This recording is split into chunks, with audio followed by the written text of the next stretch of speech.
Tonight, the high-stakes showdown here in Philadelphia between Vice President Kamala Harris and former President Donald Trump. Their first face-to-face meeting in this presidential election, their first face-to-face meeting ever. A historic race for president upended just weeks ago. President Biden withdrawing after his last debate. Donald Trump now up against a new opponent. The candidates separated by the smallest of margins, essentially tied in the polls nationally and in the key battlegrounds, including right here in Pennsylvania, all still very much in play. The ABC News presidential debate starts right now.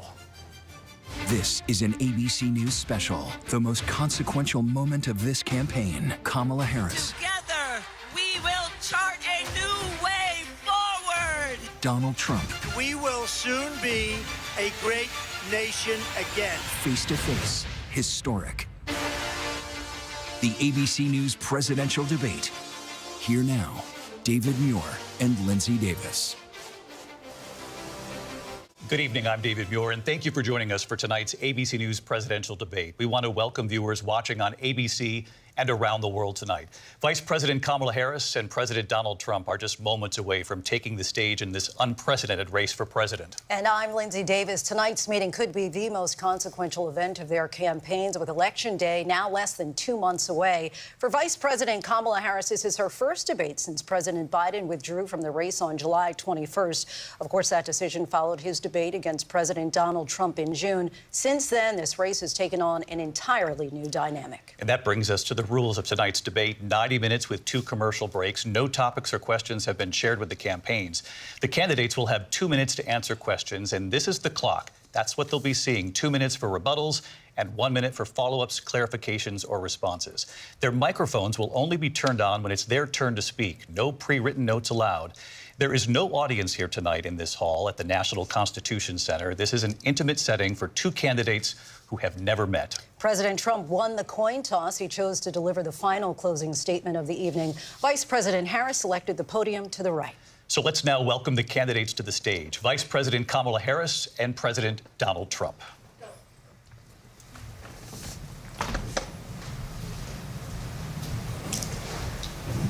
Kamala Harris. Let's have a good debate. Nice to see you. Have fun. Thank you. Welcome to you both. It's wonderful to have you. It's an honor to have you both here tonight. Good evening. We are looking forward to a spirited and thoughtful debate. So let's get started. I want to begin tonight with the issue that voters repeatedly say is their #1 issue, and that is the economy and the cost of living in this country. Vice President Harris, you and President Trump were elected 4 years ago, and your opponent on the stage here tonight often asks his supporters, are you better off than you were 4 years ago? When it comes to the economy, do you believe Americans are better off than they were 4 years ago? So I was raised as a middle-class kid, and I am actually the only person on this stage who has a plan that is about lifting up the middle class and working people of America. I believe in the ambition, the aspirations, the dreams of the American people. And that is why I imagine and have actually a plan to build what I call an opportunity economy. Because here's the thing. We know that we have a shortage of homes and housing, and the cost of housing is too expensive for far too many people. We know that young families need support to raise their children, and I intend on extending a tax cut for those families of $6,000, which is the largest child tax credit that we have given in a long time, so that those young families can afford to buy a crib, buy a car seat, buy clothes for their children. My passion, one of them, is small businesses. My mother raised my sister and me, but there was a woman who helped raise us. We call her our second mother. She was a small business owner. I love our small businesses. My plan is to give a $50,000 tax deduction to start up small businesses, knowing they are part of the backbone of America's economy. My opponent, on the other hand, his plan is to do what he has done before, which is to provide a tax cut for billionaires and big corporations, which will result in $5 trillion to America's deficit. My opponent has a plan that I call the Trump's sales tax, which would be a 20% tax on everyday goods that you rely on to get through the month. Economists have said that Trump sales tax would actually result for middle-class families in about $4,000 more a year because of his policies and his ideas about what should be the backs of middle-class people paying for tax cuts for billionaires. President Trump, I'll give you 2 minutes. First of all, I have no sales tax. That's an incorrect statement. She knows that. We're doing tariffs on other countries. Other countries are going to finally, after 75 years, pay us back for all that we've done for the world. And the tariff will be substantial in some cases. I took in billions and billions of dollars, as you know, from China. In fact, they never took the tariff off because it was so much money they can't. It would totally destroy everything that they've set out to do. They're taking in billions of dollars from China and other places. They've left the tariffs on. When I had it, I had tariffs, and yet I had no inflation. Look, we've had a terrible economy because inflation has, which is really known as a country buster. It breaks up countries. We have inflation like very few people have ever seen before, probably the worst in our nation's history. We were at 21%, but that's being generous because many things are 50, 60, 70, and 80% higher than they were just a few years ago. This has been a disaster for people, for the middle class, but for every class. On top of that, we have millions of people pouring into our country from prisons and jails, from mental institutions and insane asylums, and they're coming in and they're taking jobs that are occupied right now by African Americans and Hispanics, and also unions. Unions are going to be affected very soon. And you see what's happening. You see what's happening with towns throughout the United States. You look at Springfield, Ohio. You look at Aurora in Colorado.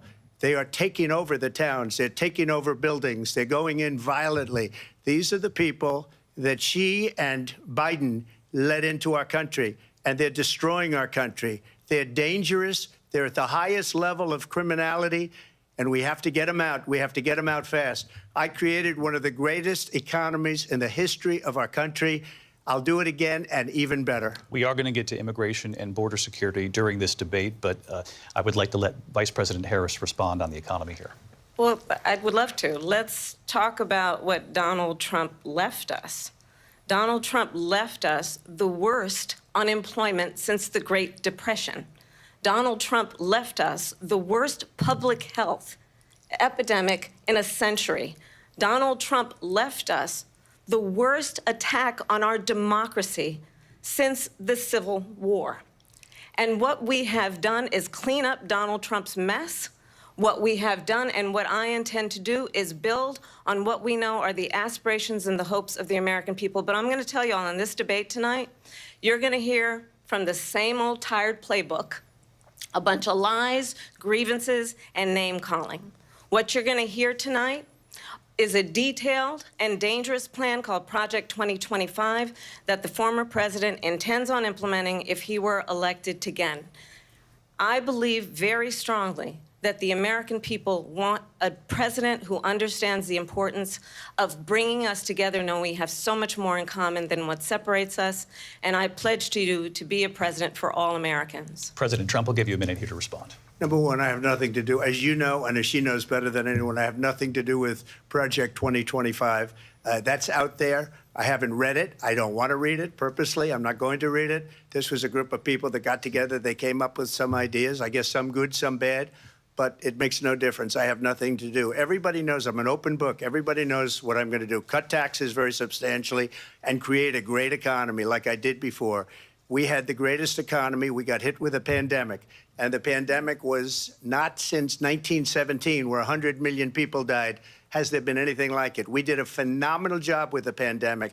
We handed them over a country where the economy and where the stock market was higher than it was before the pandemic came in. Nobody's ever seen anything like it. We made ventilators for the entire world. We got gowns, we got masks, we did things that nobody thought possible. And people give me credit for rebuilding the military. They give me credit for a lot of things, but not enough credit for the great job we did with the pandemic. But the only jobs they got were bounce back jobs. These were jobs bounced back, and it bounced back and it went to their benefit. But I was the one that created them. They know it, and so does everybody else. Vice President Harris, I'll let you respond. So Donald Trump has no plan for you. And when you look at his economic plan, it's all about tax breaks for the richest people.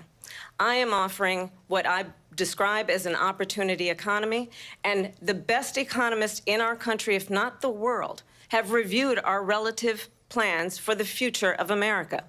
What Goldman Sachs has said is that Donald Trump's plan would make the economy worse. Mine would strengthen the economy. What the Wharton School has said is Donald Trump's plan would actually explode the deficit.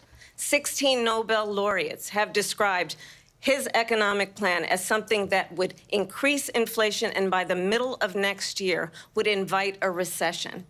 You just have to look at where we are and where we stand on the issues. And I'd invite you to know that Donald Trump actually has no plan for you because he is more interested in defending himself than he is in looking out for you.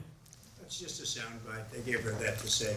Look, I went to the Wharton School of Finance, and many of those professors, the top professors, think my plan is a brilliant plan. It's a great plan. It's a plan that's going to bring up our worth, our value as a country. It's going to make people want to be able to go and work and create jobs and create a lot of good, solid money for our country. And just to finish off, she doesn't have a plan. She copied Biden's plan, and it's like 4 sentences, like run, spot, run. 4 sentences that are just, oh, we'll try and lower taxes. She doesn't have a plan. Take a look at her plan. She doesn't have a plan. Mr. President, I do want to drill down on something you both brought up. The Vice President brought up your tariffs. You responded, and let's drill down on this, because your plan is what she calls is essentially a national sales tax. Your proposal calls for tariffs, as you pointed out here, on foreign imports across the board. You recently said that you might double your plan, imposing tariffs up to 20% on goods coming into this country. As you know, many economists say that with tariffs at that level, costs are then passed on to the consumer. Vice President Harris has argued it'll mean higher prices on gas, food, clothing, medication, arguing it costs the typical family nearly $4,000 a year. Do you believe Americans can afford higher prices because of tariffs? They're not going to have higher prices. What's going to have and who's going to have higher prices is China and all of the countries that have been ripping us off for years. I was the only president ever. China was paying us hundreds of billions of dollars, and so were other countries. And, you know, if she doesn't like them, they should have gone out and they should have immediately cut the tariffs. But those tariffs are there 3.5 years now under their administration. We are going to take in billions of dollars, hundreds of billions of dollars. I had no inflation, virtually no inflation. They had the highest inflation perhaps in the history of our country, because I've never seen a worse period of time. People can't go out and buy cereal or bacon or eggs or anything else. The people of our country are absolutely dying with what they've done. They've destroyed the economy. And all you have to do is look at a poll. The polls say 80 and 85 and even 90% that the Trump economy was great, that their economy was terrible. Vice President Harris, I do want to ask for your response, and you heard what the president said there, because the Biden administration did keep a number of the Trump tariffs in place. So how do you respond? Well, let's be clear that the Trump administration resulted in a trade deficit, one of the highest we've ever seen in the history of America. He invited trade wars. You want to talk about his deal with China? What he ended up doing is, under Donald Trump's presidency, he ended up selling American chips to China to help them improve and modernize their military, basically sold us out, when a policy about China should be in making sure the United States of America wins the competition for the 21st century, which means focusing on the details of what that requires, focusing on relationships with our allies, focusing on investing in American-based technology so that we win the race on AI, on quantum computing, focusing on what we need to do to support America's workforce so that we don't end up having, on the short end of the stick, in terms of workers' rights. But what Donald Trump did, let's talk about this, with COVID, is he actually thanked President Xi for what he did during COVID. Look at his tweet. Thank you, President Xi, exclamation point, when we know that Xi was responsible for lacking and not giving us transparency about the origins of COVID. President Trump, I'll let you respond. First of all, they bought their chips from Taiwan. We hardly make chips anymore because of philosophies like they have and policies like they have. I don't say her because she has no policy. Everything that she believed 3 years ago and 4 years ago is out the window. She's going to my philosophy now. In fact, I was going to send her a MAGA hat. She's gone to my philosophy. But if she ever got elected, she'd change it. And it will be the end of our country. She's a Marxist. Everybody knows she's a Marxist. Her father's a Marxist professor in economics, and he taught her well. But when you look at what she's done to our country, and when you look at these millions and millions of people that are pouring into our country monthly, where it's, I believe, 21 million people, not the 15 that people say, and I think it's a lot higher than the 21. That's bigger than New York State pouring in. And just look at what they're doing to our country. They're criminals. Many of these people coming in are criminals. And that's bad for our economy, too. You know, you mentioned before, we'll talk about immigration later. Well, bad immigration is the worst thing that can happen to our economy.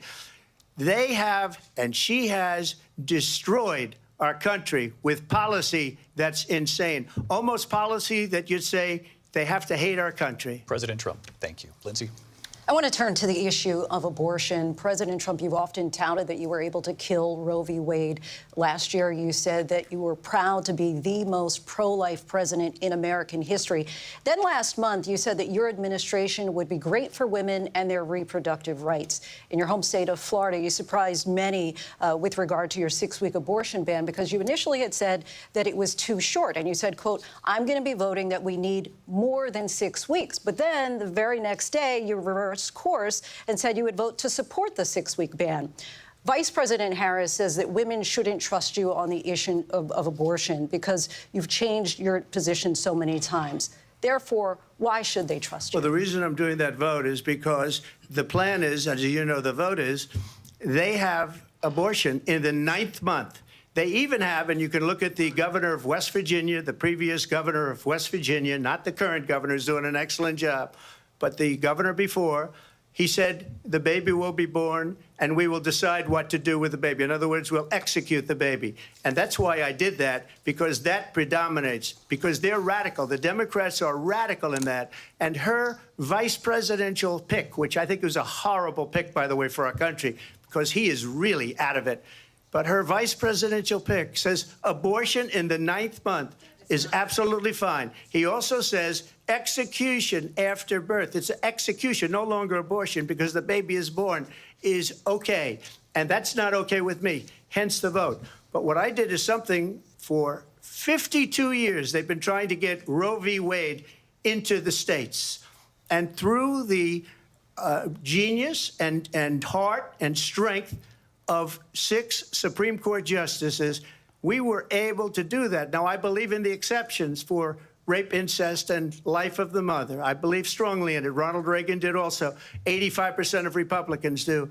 Exceptions. Very important.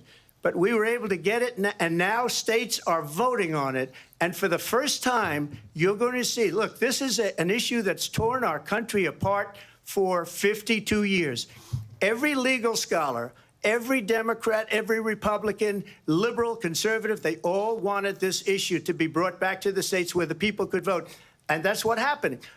Now, Ohio, the vote was somewhat liberal. Kansas, the vote was somewhat liberal, much more liberal than people would have thought. But each individual state is voting. It's the vote of the people now. It's not tied up in the federal government. I did a great service in doing it. It took courage to do it. And the Supreme Court had great courage in doing it. And I give tremendous credit to those 6 justices. There is no state in this country where it is legal to kill a baby after it's born. Madam Vice President, I want to get your response to President Trump. Well, as I said, you're going to hear a bunch of lies, and that's not actually a surprising fact. Let's understand how we got here. Donald Trump hand-selected 3 members of the United States Supreme Court with the intention that they would undo the protections of Roe v. Wade. And they did exactly as he intended. And now in over 20 states, there are Trump abortion bans, which make it criminal for a doctor or nurse to provide health care. In one state, it provides prison for life. Trump abortion bans that make no exception even for rape and incest, which understand what that means. A survivor of a crime of violation to their body does not have the right to make a decision about what happens to their body next. That is immoral. And one does not have to abandon their faith or deeply held beliefs to agree. The government, and Donald Trump certainly, should not be telling a woman what to do with her body. I have talked with women around our country. You want to talk about this is what people wanted? Pregnant women who want to carry a pregnancy to term, suffering from a miscarriage, being denied care in an emergency room because the healthcare providers are afraid they might go to jail, and she's bleeding out in a car in the parking lot? She didn't want that. Her husband didn't want that. A 12 or 13-year-old survivor of incest being forced to carry a pregnancy to term? They don't want that. And I pledge to you, when Congress passes a bill to put back in place the protections of Roe v. Wade, as President of the United States, I will proudly sign it into law. But understand, if Donald Trump were to be reelected, he will sign a national abortion ban. Understand, in his Project 2025, there would be a national abortion, a monitor that would be monitoring your pregnancies, your miscarriages.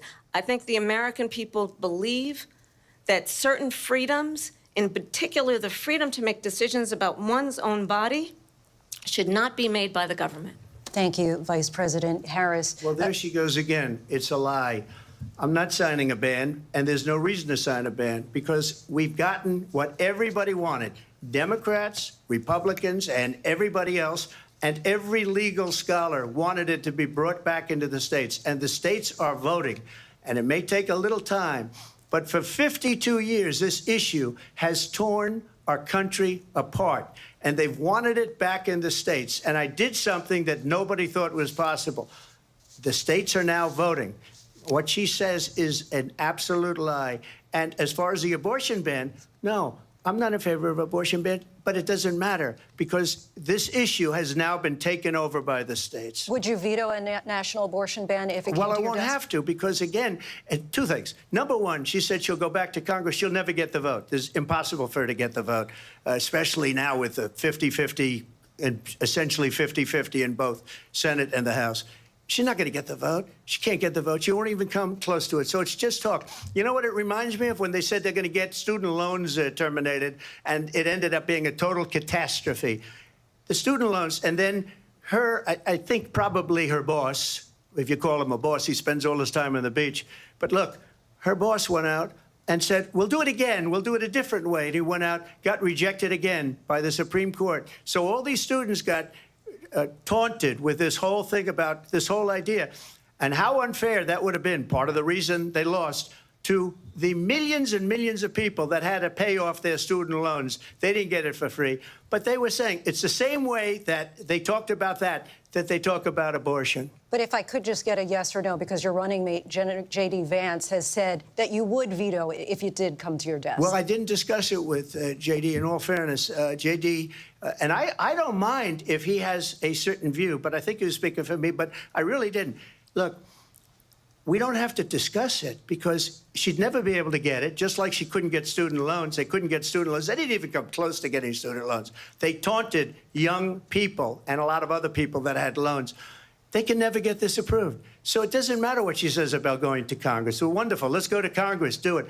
But the fact is that for years, they wanted to get it out of Congress and out of the federal government. And we did something that everybody said couldn't be done. And now you have a vote of the people on abortion.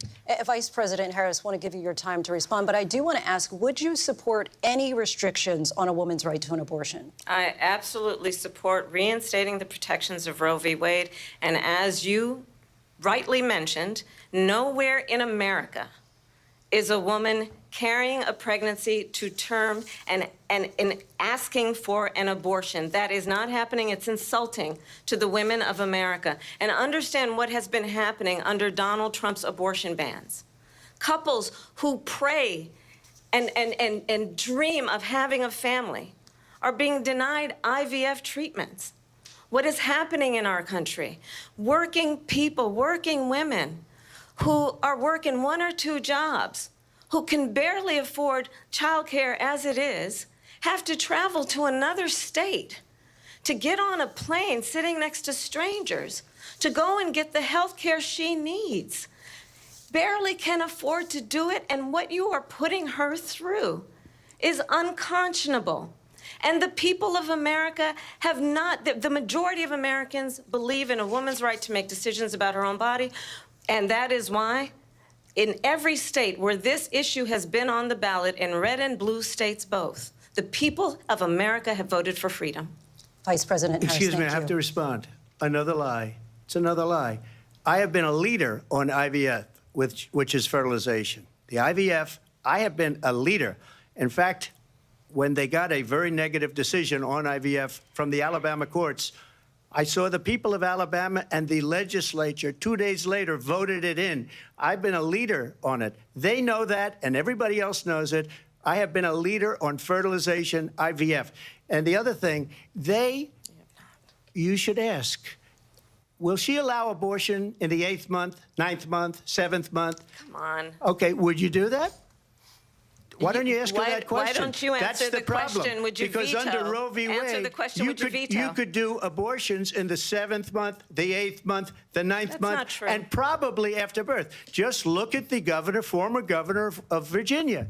The governor of Virginia said, we put the baby aside, and then we determine what we want to do with the baby. President Trump, thank you. We're going to turn now to immigration and border security. We know it's an issue that's important to Republicans, Democrats, voters across the board in this country. Vice President Harris, you were tasked by President Biden with getting to the root causes of migration from Central America. We know that illegal border crossings reached a record high in the Biden administration. This past June, President Biden imposed tough new asylum restrictions. We know the numbers since then have dropped significantly. But my question to you tonight is, why did the administration wait until 6 months before the election to act? And would you have done anything differently from President Biden on this? So I'm the only person on this stage who has prosecuted transnational criminal organizations for the trafficking of guns, drugs, and human beings. And let me say that the United States Congress, including some of the most conservative members of the United States Senate, came up with a border security bill which I supported. And that bill would have put 1,500 more border agents on the border to help those folks who are working there right now overtime, trying to do their job. It would have allowed us to stem the flow of fentanyl coming into the United States.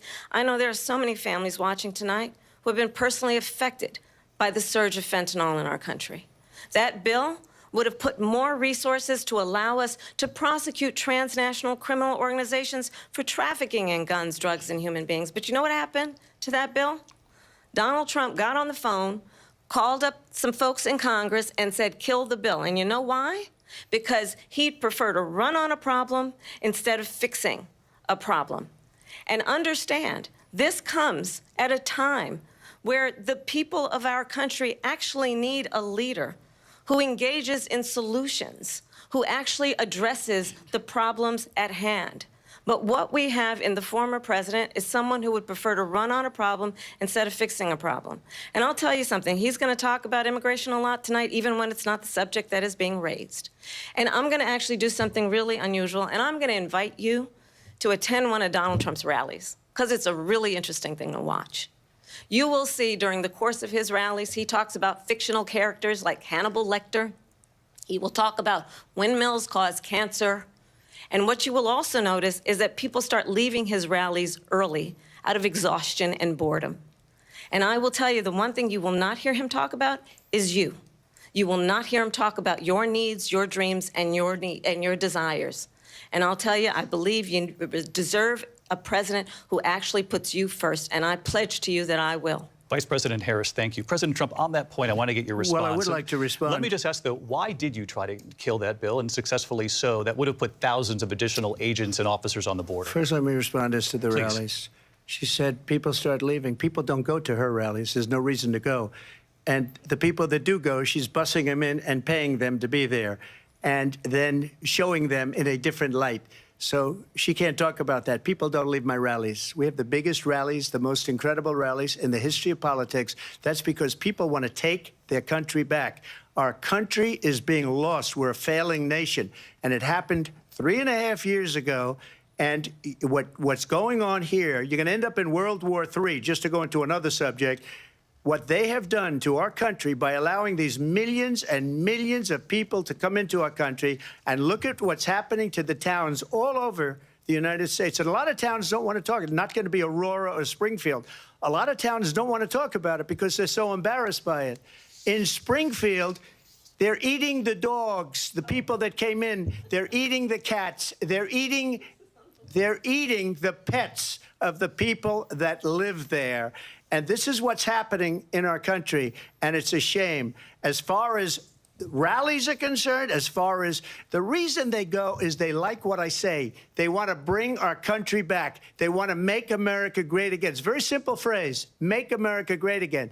She's destroying this country, and if she becomes president, this country doesn't have a chance of success. Not only success, we'll end up being Venezuela on steroids.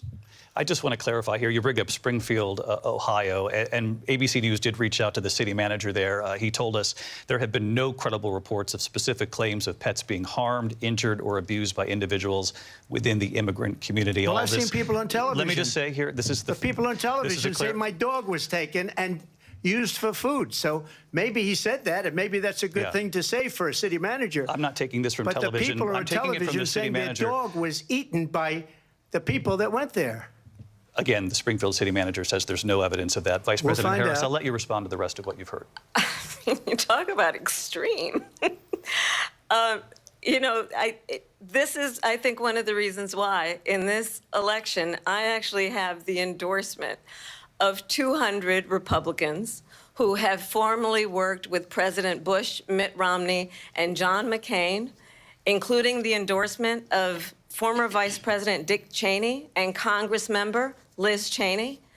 And if you want to really know the inside track on who the former president is, if he didn't make it clear already, just ask people who have worked with him. His former chief of staff, a four-star general, has said he has contempt for the Constitution of the United States. His former national security advisor has said he is dangerous and unfit. His former Secretary of Defense has said the nation, the Republic, would never survive another Trump term. And when we listen to this kind of rhetoric, when the issues that affect the American people are not being addressed, I think the choice is clear in this election. President Trump, I'll give you a quick minute to respond here. Thank you, because when I hear that, see, I'm a different kind of a person. I fired most of those people. Not so graciously. They did bad things or a bad job. I fired them. They never fired one person. They didn't fire anybody having to do with Afghanistan and the Taliban and the 13 people whose were just killed, viciously and violently killed. And I got to know the parents and the family. They didn't fire. They should have fired all those generals, all those top people, because that was one of the most incompetently handled situations anybody has ever seen. So when somebody does a bad job, I fire him. And you take a guy like Esper. He was no good. I fired him. So he writes a book. Another one writes a book. Because with me, they can write books. With nobody else can they. But they have done such a poor job, and they never fire anybody. Look at the economy. Look at the inflation. They didn't fire any of their economists. They have the same people. That's a good way not to have books written about you. But just to finish, I got more votes than any Republican in history by far. In fact, I got more votes than any president, sitting president, in history by far. Let me continue on immigration. It was what you wanted to talk about earlier, so let's get back to your deportation proposal that the vice president has reacted to as well. President Trump, you call this the largest domestic deportation operation in the history of our country. You say you would use the National Guard. You say if things get out of control, you'd have no problem using the U.S. military. Police, yes. You also said you would use local police. How would you deport 11 million undocumented immigrants? I know you believe that number is much higher. Take us through this. What does this look like? Will authorities be going door to door in this country? Yeah, it is much higher because of them. They allowed criminals, many, many millions of criminals. They allowed terrorists. They allowed common street criminals. They allowed people to come in, drug dealers, to come into our country. And they're now in the United States and told by their countries like Venezuela, don't ever come back or we're going to kill you. Do you know that crime in Venezuela and crime in countries all over the world is way down? You know why? Because they've taken their criminals off the street and they've given them to her to put into our country. And this will be one of the greatest mistakes in history for them to allow.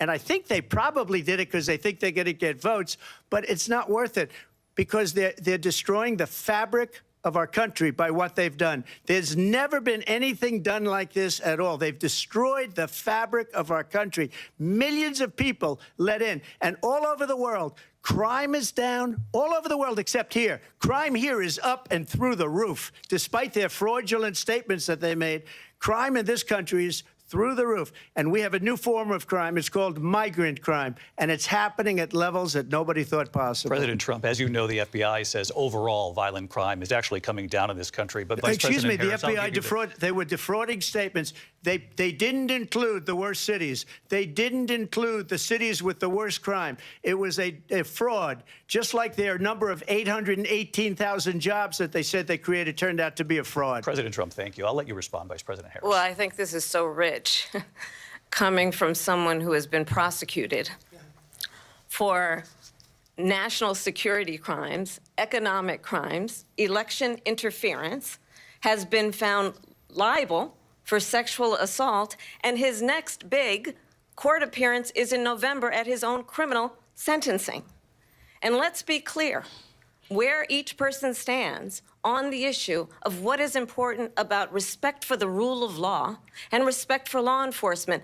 The former vice president called for defunding federal law enforcement, 45,000 agents, get this, on the day after he was arraigned on 34 felony counts.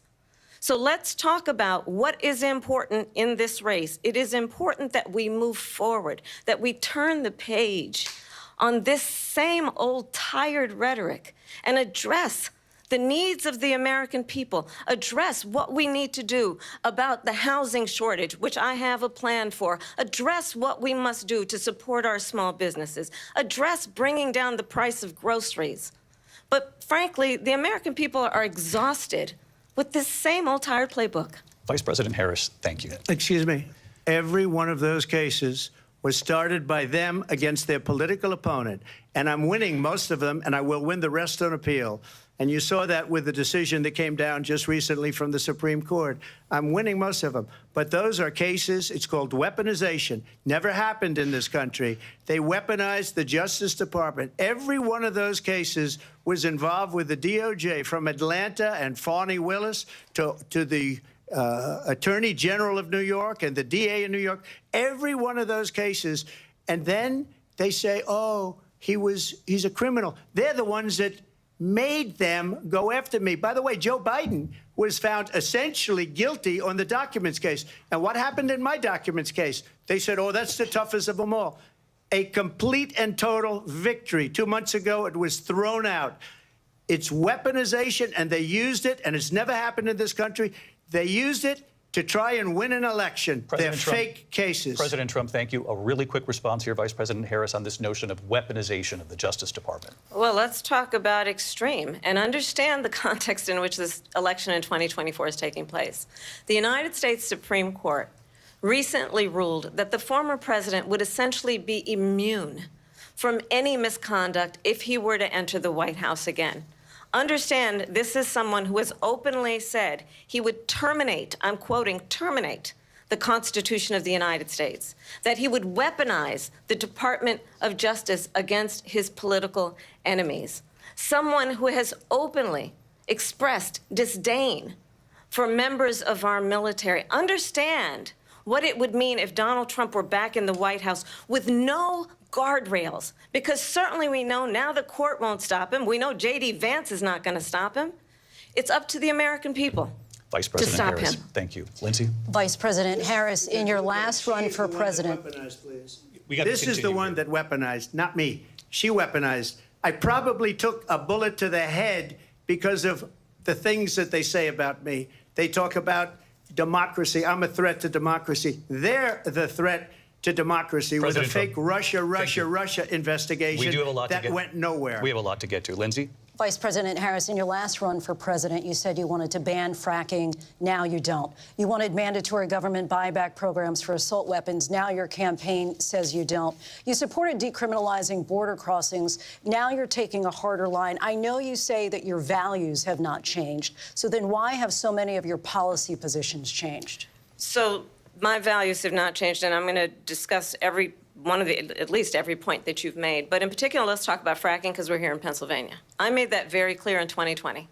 I will not ban fracking. I have not banned fracking as Vice President of the United States. And in fact, I was the tie-breaking vote on the Inflation Reduction Act, which opened new leases for fracking. My position is that we have got to invest in diverse sources of energy so we reduce our reliance on foreign oil. We have had the largest increase in domestic oil production in history because of an approach that recognizes that we cannot over-rely on foreign oil. As it relates to my values, let me tell you, I grew up a middle-class kid raised by a hardworking mother who worked and saved and was able to buy our first home when I was a teenager.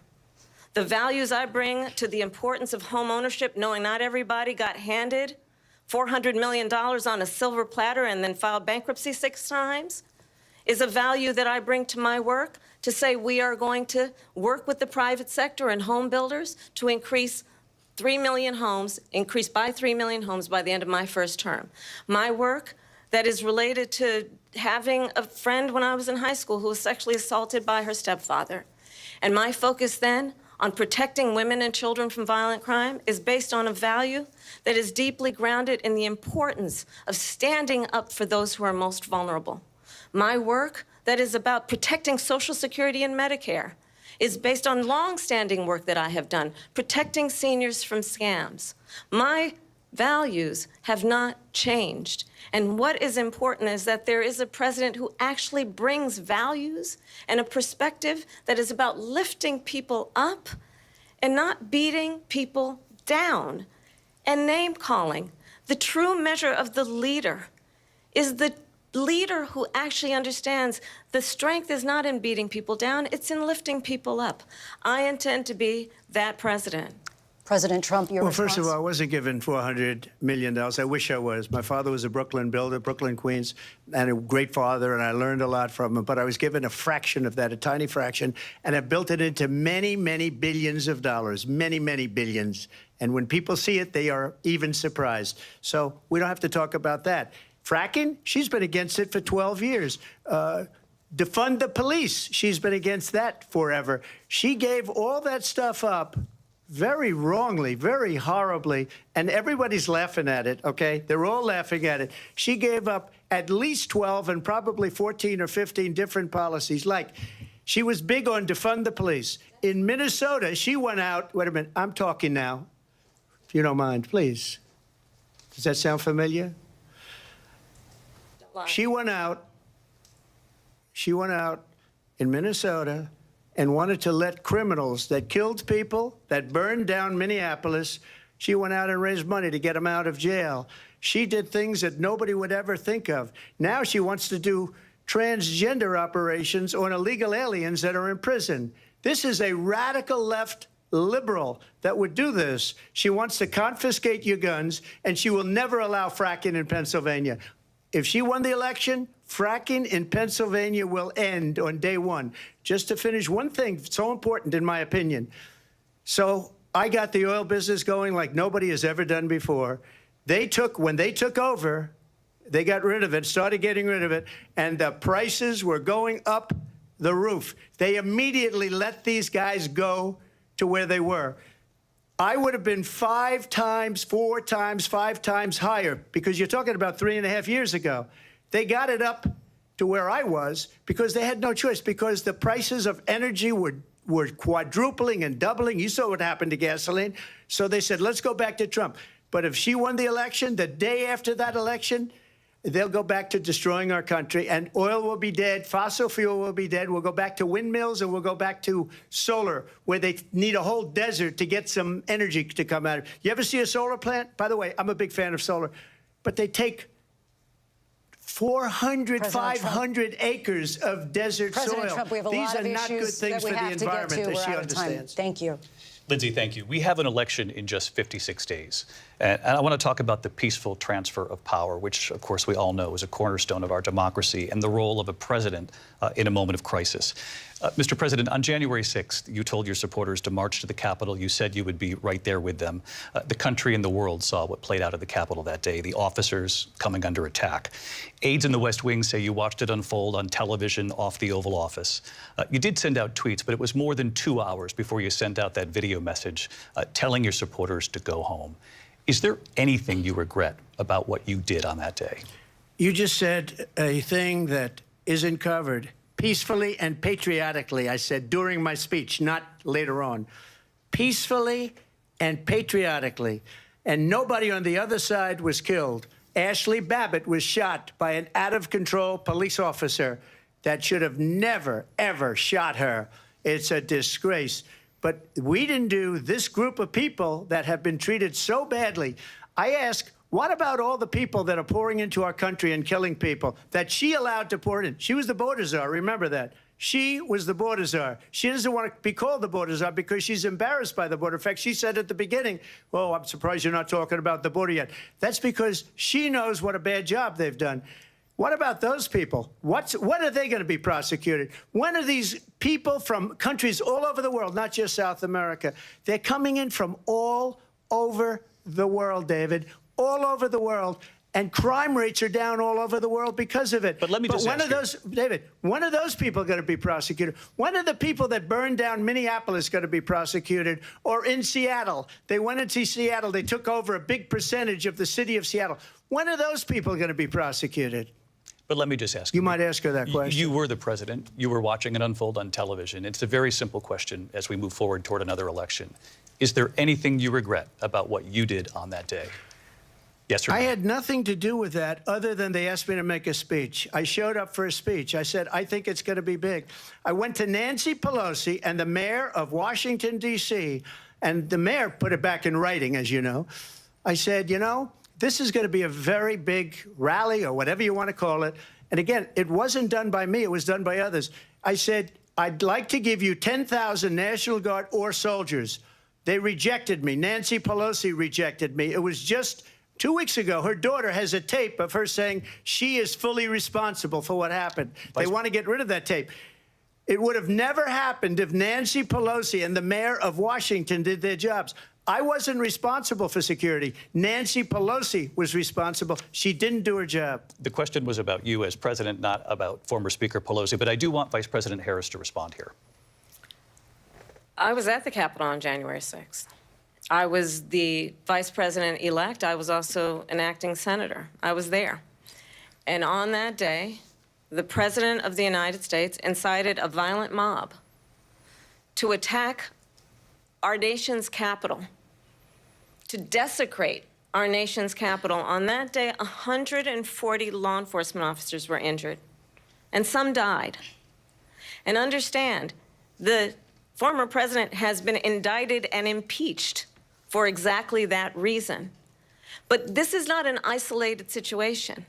Let's remember Charlottesville, where there was a mob of people carrying tiki torches, spewing anti-Semitic hate.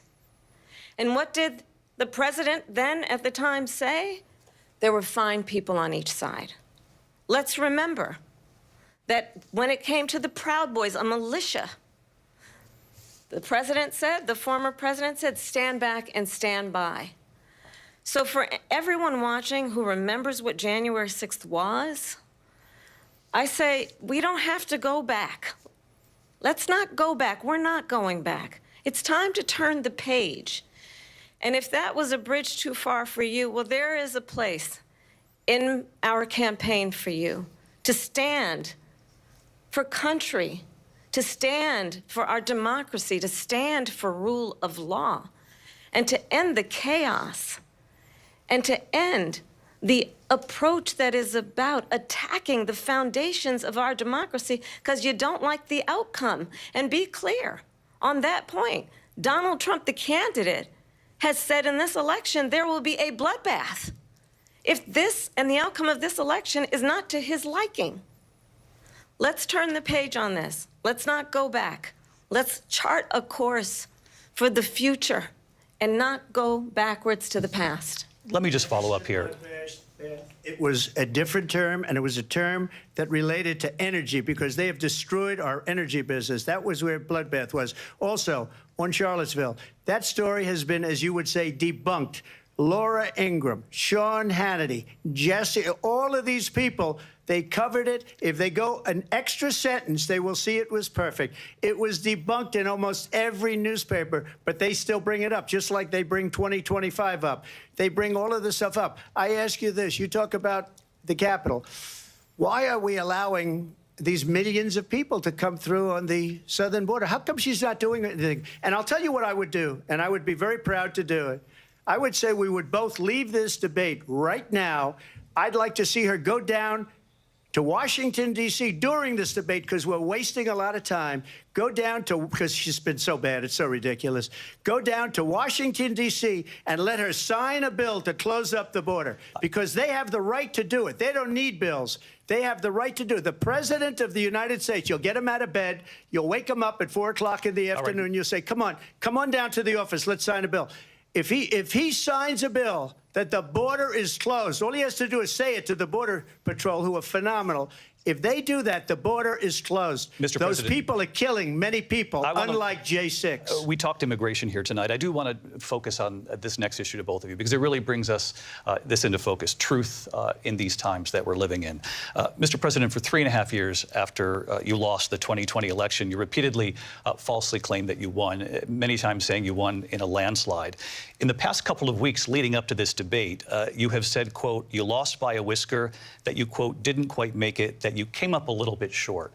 I said that? Are you now acknowledging that you lost in 2020? No, I don't acknowledge that at all. But I you said did that say sarcastically. that. You know that.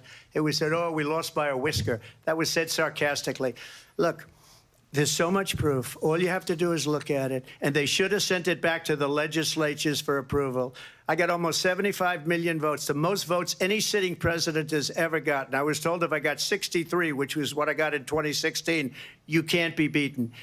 The election, people should never be thinking about an election as fraudulent. We need two things. We need walls, and we have to have it. We have to have borders, and we have to have good elections. Our elections are bad. And a lot of these illegal immigrants coming in, they're trying to get them to vote. They can't even speak English. They don't even know what country they're in practically. And these people are trying to get them to vote. And that's why they're allowing them to come into our country. I did watch all of these pieces of video. I didn't detect the sarcasm, lost by a whisker. We didn't quite make it.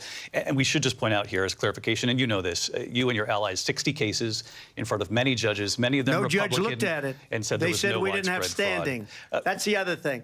They said we didn't have standing, a technicality. Can you imagine a system where a person in an election doesn't have standing? The President of the United States doesn't have standing. That's how we lost. If you look at the facts, and I'd love to have you'll do a special on it. I'll show you Georgia, and I'll show you Wisconsin, and I'll show you Pennsylvania, and I'll show you. We have so many facts and statistics, but you know what? That doesn't matter because we have to solve the problem that we have right now. That's old news. And the problem that we have right now is we have a nation in decline, and they have put it into decline. We have a nation that is dying, David. Mr. President, thank you. Vice President Harris, you heard the president there tonight. He said he didn't say that he lost by a whisker. So he still believes he did not lose the election that was won by President Biden and yourself. But I do want to ask you about something that's come up in the last couple of days. This was a post from President Trump about this upcoming election just weeks away. He said, when I win, those people who cheated, and then he lists donors, voters, election officials, he says will be prosecuted to the fullest extent of the law, which will include long-term prison sentences. One of your campaign's top lawyers responded saying, we won't let Donald Trump intimidate us. We won't let him suppress the vote. Is that what you believe he's trying to do here? Donald Trump was fired by 81 million people. So let's be clear about that. And clearly he is having a very difficult time processing that.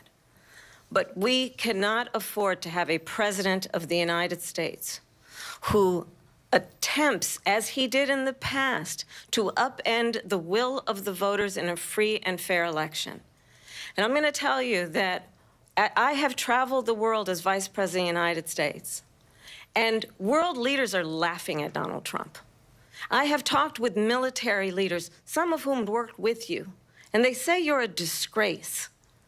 And when you then talk in this way in a presidential debate and deny what over and over again are court cases you have lost because you did, in fact, lose that election, it leads one to believe that perhaps we do not have in the candidate to my right the temperament or the ability to not be confused about fact. That's deeply troubling, and the American people deserve better. I'll give you 1 minute to respond, Mr. President. Let me just tell you about world leaders. Viktor Orban, one of the most respected men, they call him a strong man. He's a tough person, smart, Prime Minister of Hungary. They said, why is the whole world blowing up? 3 years ago, it wasn't. Why is it blowing up? He said, because you need Trump back as president. They were afraid of him. China was afraid, and I don't like to use the word afraid, but I'm just quoting him. China was afraid of him. North Korea was afraid of him. Look at what's going on with North Korea, by the way. He said Russia was afraid of him. I ended the Nord Stream 2 pipeline, and Biden put it back on day one, but he ended the XL pipeline.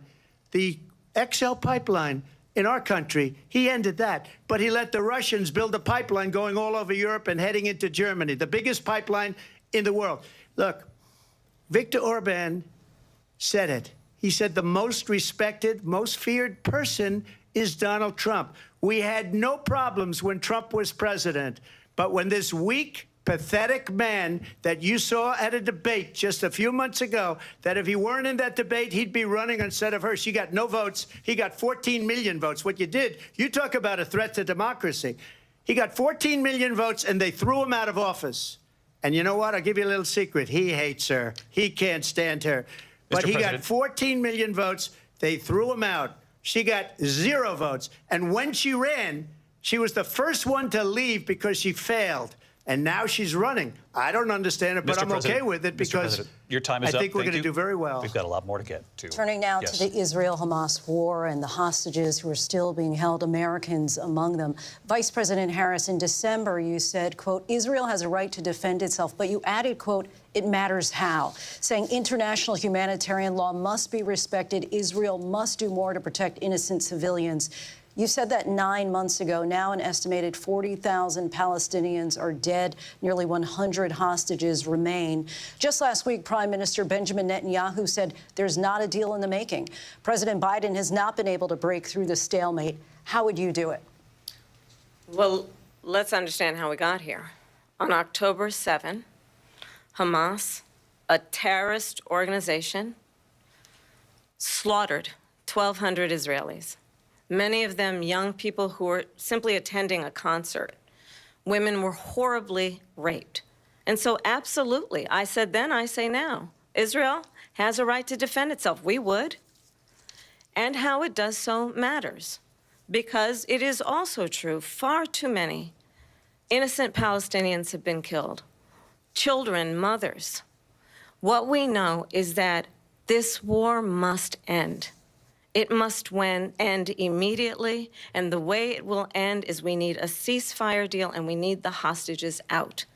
And so we will continue to work around the clock on that. Work around the clock, also understanding that we must chart a course for a two-state solution. And in that solution, there must be security for the Israeli people and Israel, and in equal measure for the Palestinians.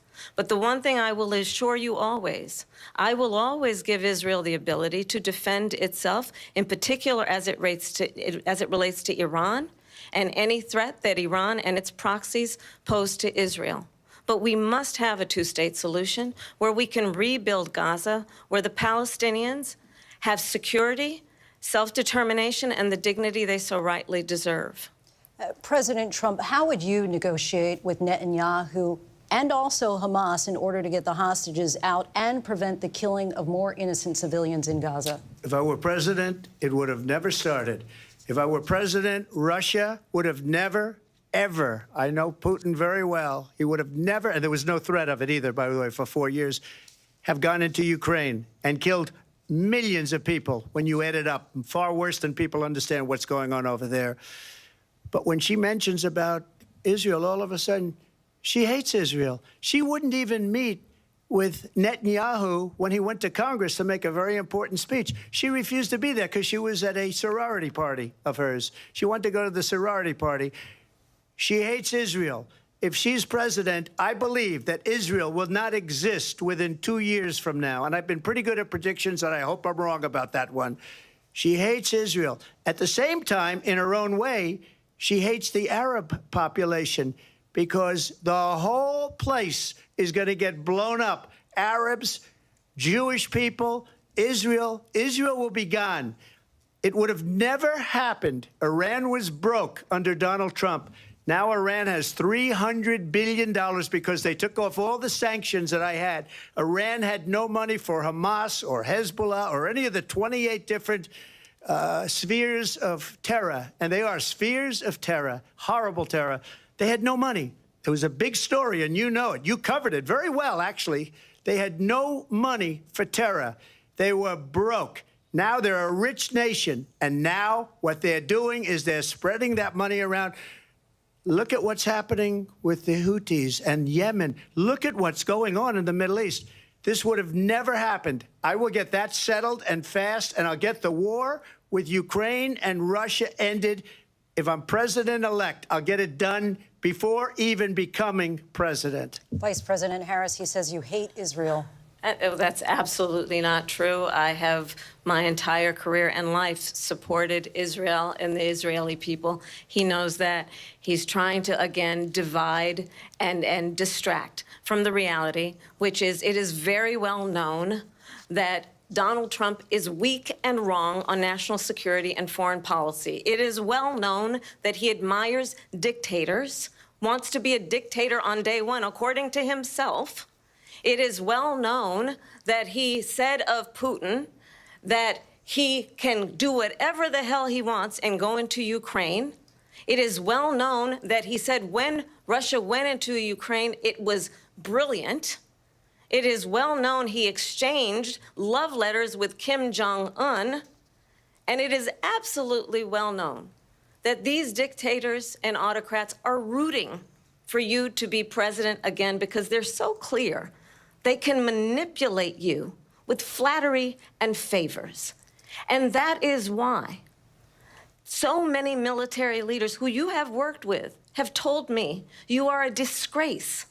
That is why we understand that we have to have a president who is not consistently weak and wrong on Vice national President security, Harris. including the importance of upholding and respecting in highest regard our military. Vice President Harris, thank you. They're the ones, and she's the one that caused it, that's weak on national security by allowing every nation last month for the year, 168 different countries sending people into our country. Their crime rates are way down. Putin endorsed her last week, said, I hope she wins. And I think he meant it because what he's gotten away with is absolutely incredible. It wouldn't have happened with me. The leaders of other countries think that they're weak and incompetent, and they are. They're grossly incompetent. And I just ask one question. Why does Biden go in and kill the Keystone Pipeline and approve the single biggest deal that Russia's ever made, Nord Stream 2, the biggest pipeline anywhere in the world going to Germany and all over Europe? Because they're weak and they're ineffective. And Biden, by the way, President gets paid Trump, a lot of money. Thank you. We have a lot of issues to get to. We'll be right back with much more of this historic ABC News presidential debate from the National Constitution Center right here in Philadelphia. Back in a moment.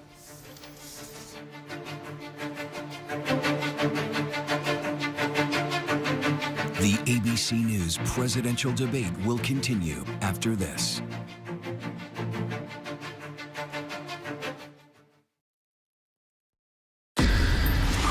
It was a regular day for 19-year-old Melissa Witt. She went to meet her mom at a bowling church league, but she never makes it into the bowling alley. My gut knew this was not a young girl who just ran away. New information, pools of blood were found by detectives. I'd just love to have her back more than anything in the world. It is a heart-wrenching day for the family of Melissa Witt. Police found the body in the Ozark National Forest. You had several suspects. All these kinds of leads. A known serial killer in your area. Could he be involved? Were actually finding key evidence that could have slipped through the cracks. You're looking for that game-changing piece. Her last hours on this earth were probably the most horrific a person can experience. This beautiful young girl. Police will find out what happened. At Wit's End, the hunt for a killer, only on Hulu. Baywatch is a fantasy. When you hear that theme song, it was a wild time, and I was a wild chick. Jason Momoa exploded. Carmen was a bombshell. Pamela Anderson was an icon. I'm really proud of everything I've done. Almost. Baywatch was a whirlwind of epic highs and bitter lows. Everyone likes to watch sexy things. You're 24. He's 54. Yeah. It just seemed like I had met my soulmate. You fired 4 times. Friday, 2020 is all new. The 32-year-old former ballerina. The center of the so-called Black Swan trial. Here we go. You haven't spoken out before. Why did you decide to talk now? The stunning all-new 2020 premieres Friday at 9, 8 Central on ABC. Hey, good morning, America. Good morning, America. Good morning, America. Are you ready? They are ready. Covering the biggest events in the country right now. There's a lot going on here this morning. You don't just see it, you feel it. I'm in. I'm in. I'm in too. I'll be here. I am here and so happy. I'm in. I'm in too. Michael, George, Clara, Ginger.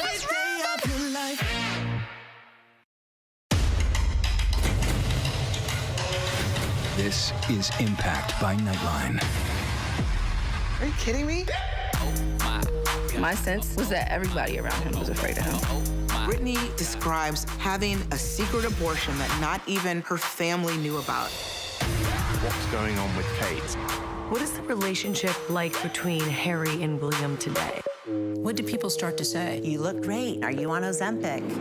I told the kids, I said, I'm not even gonna let you eat breakfast until you get your chores done. She talks about tough love and harsh punishment. No, it's abuse. I think Scott Peterson murdered his wife and his child. Prove me wrong. Do you feel the church accepted abuse? Yep, that's him. Ready? Does your church protect sexual predators? How do you top the most watched season yet? Fabulous. It's a bit erotic, a bit exotic. You have no idea. Impact by Nightline. The all-new season premieres this September, only on Hulu. Let's go. We are heading into the unknown. Oh my gosh. We just saw what no one has seen before. Hammer, hammer, hammer. It doesn't get any more cutting edge than this.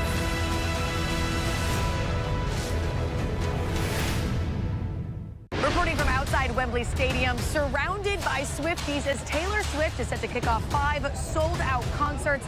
I'm Maggie Rulli. You're streaming ABC News Live. What does it take to be the most watched newscast in America? We are part of an operation. Is this our combat operations center? We're approaching the gate. Militants came in from... Hi. Appreciate you. Thank you. Ismail, David. ABC's World News Tonight with David Muir is America's most watched newscast. You're watching America's #1 streaming news. Keep streaming with ABC News Live. Live from the National Constitution Center in Philadelphia, Pennsylvania. Here again, David Muir and Lindsay Davis. Welcome back to this historic ABC News presidential debate tonight. We're going to continue here, and I want to turn to the war in Ukraine. We're now 2.5 years into this conflict. Mr. President, it has been the position of the Biden administration that we must defend Ukraine from Russia, from Vladimir Putin, to defend their sovereignty, their democracy, that it's in America's best interest to do so, arguing that if Putin wins, he may be emboldened to move even further into other countries. You have said you would solve this war in 24 hours. You said so just before the break tonight. How exactly would you do that? And I want to ask you a very simple question tonight. Do you want Ukraine to win this war? I want the war to stop. I want to save lives that are being uselessly, people being killed by the millions. It's the millions. It's so much worse than the numbers that you're getting, which are fake numbers. Look, we're in for $250 billion or more because they don't ask Europe, which is a much bigger beneficiary to getting this thing done. than we are. They're in for $150 billion less because Biden and you don't have the courage to ask Europe, like I did with NATO. They paid billions and billions, hundreds of billions of dollars when I said, either you pay up or we're not going to protect you anymore. So that's maybe one of the reasons they don't like me as much as they like weak people. But you take a look at what's happening. We're in for 250 to 275 billion. They're into 100 to 150. They should be forced to equalize. With that being said, I want to get the war settled. I know Zelensky very well, and I know Putin very well. I have a good relationship, and they respect your president, okay? They respect me. They don't respect Biden. How would you respect him? Why? For what reason? He hasn't even made a phone call in 2 years to Putin, hasn't spoken to anybody.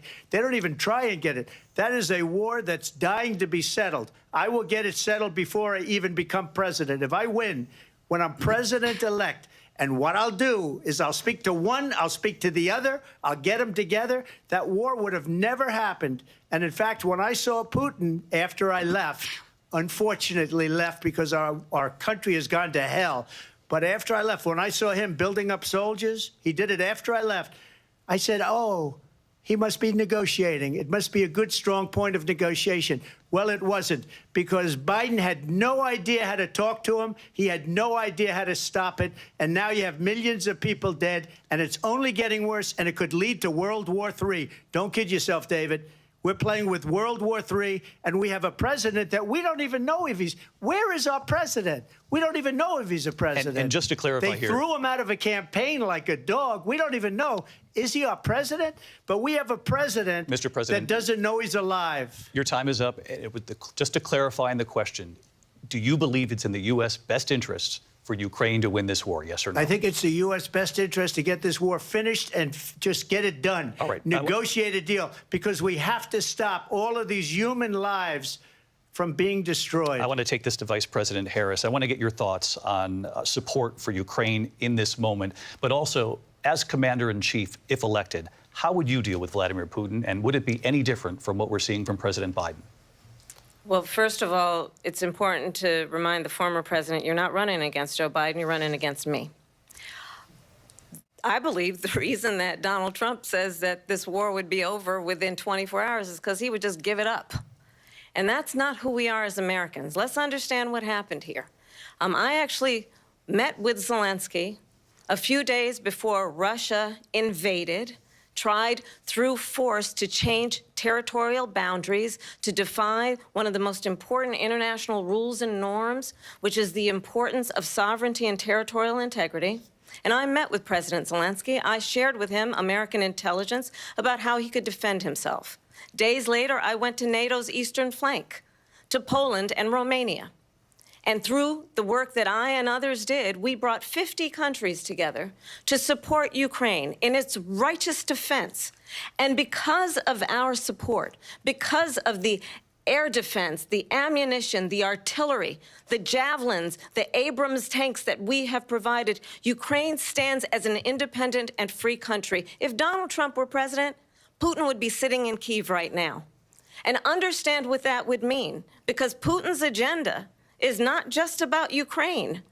Understand why the European allies and our NATO allies are so thankful that you are no longer president, and that we understand the importance of the greatest military alliance the world has ever known, which is NATO, and what we have done to preserve the ability of Zelensky and the Ukrainians to fight for their independence.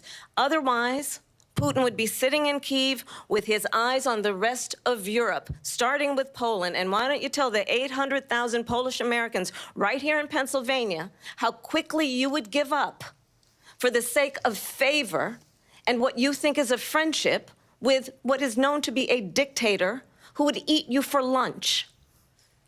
Vice President Harris, thank you. We've heard from both of you on Ukraine tonight. Afghanistan came up in the last hour. I wanted her to respond to something you said earlier, and please, I'll give you a minute here. Putin would be sitting in Moscow, and he wouldn't have lost 300,000 men and women, but he would have been sitting in Moscow. Quiet, please. He would have been sitting in Moscow, much happier than he is right now. But eventually, you know, he's got a thing that other people don't have. He's got nuclear weapons. They don't ever talk about that. He's got nuclear weapons. Nobody ever thinks about that. And eventually, maybe he'll use them, and maybe he hasn't been that threatening, but he does have that. Something we don't even like to talk about. Nobody likes to talk about it. But just so you understand, they sent her to negotiate peace before this war started.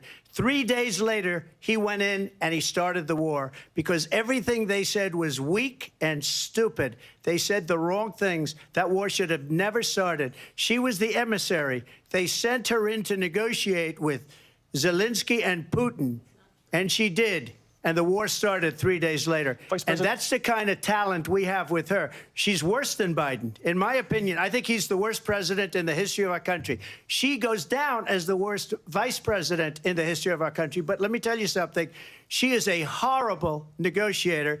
They sent her in to negotiate. As soon as they left, Putin did the invasion. President Trump, thank you. You did bring up something. You said she went to negotiate with Vladimir Putin. Vice President Harris, have you ever met Vladimir Putin? Can you clarify tonight? Yet again, I said it at the beginning of this debate, you're going to hear a bunch of lies coming from this fellow. And that is another one. When I went to meet with President Zelensky, I've now met with him over 5 times.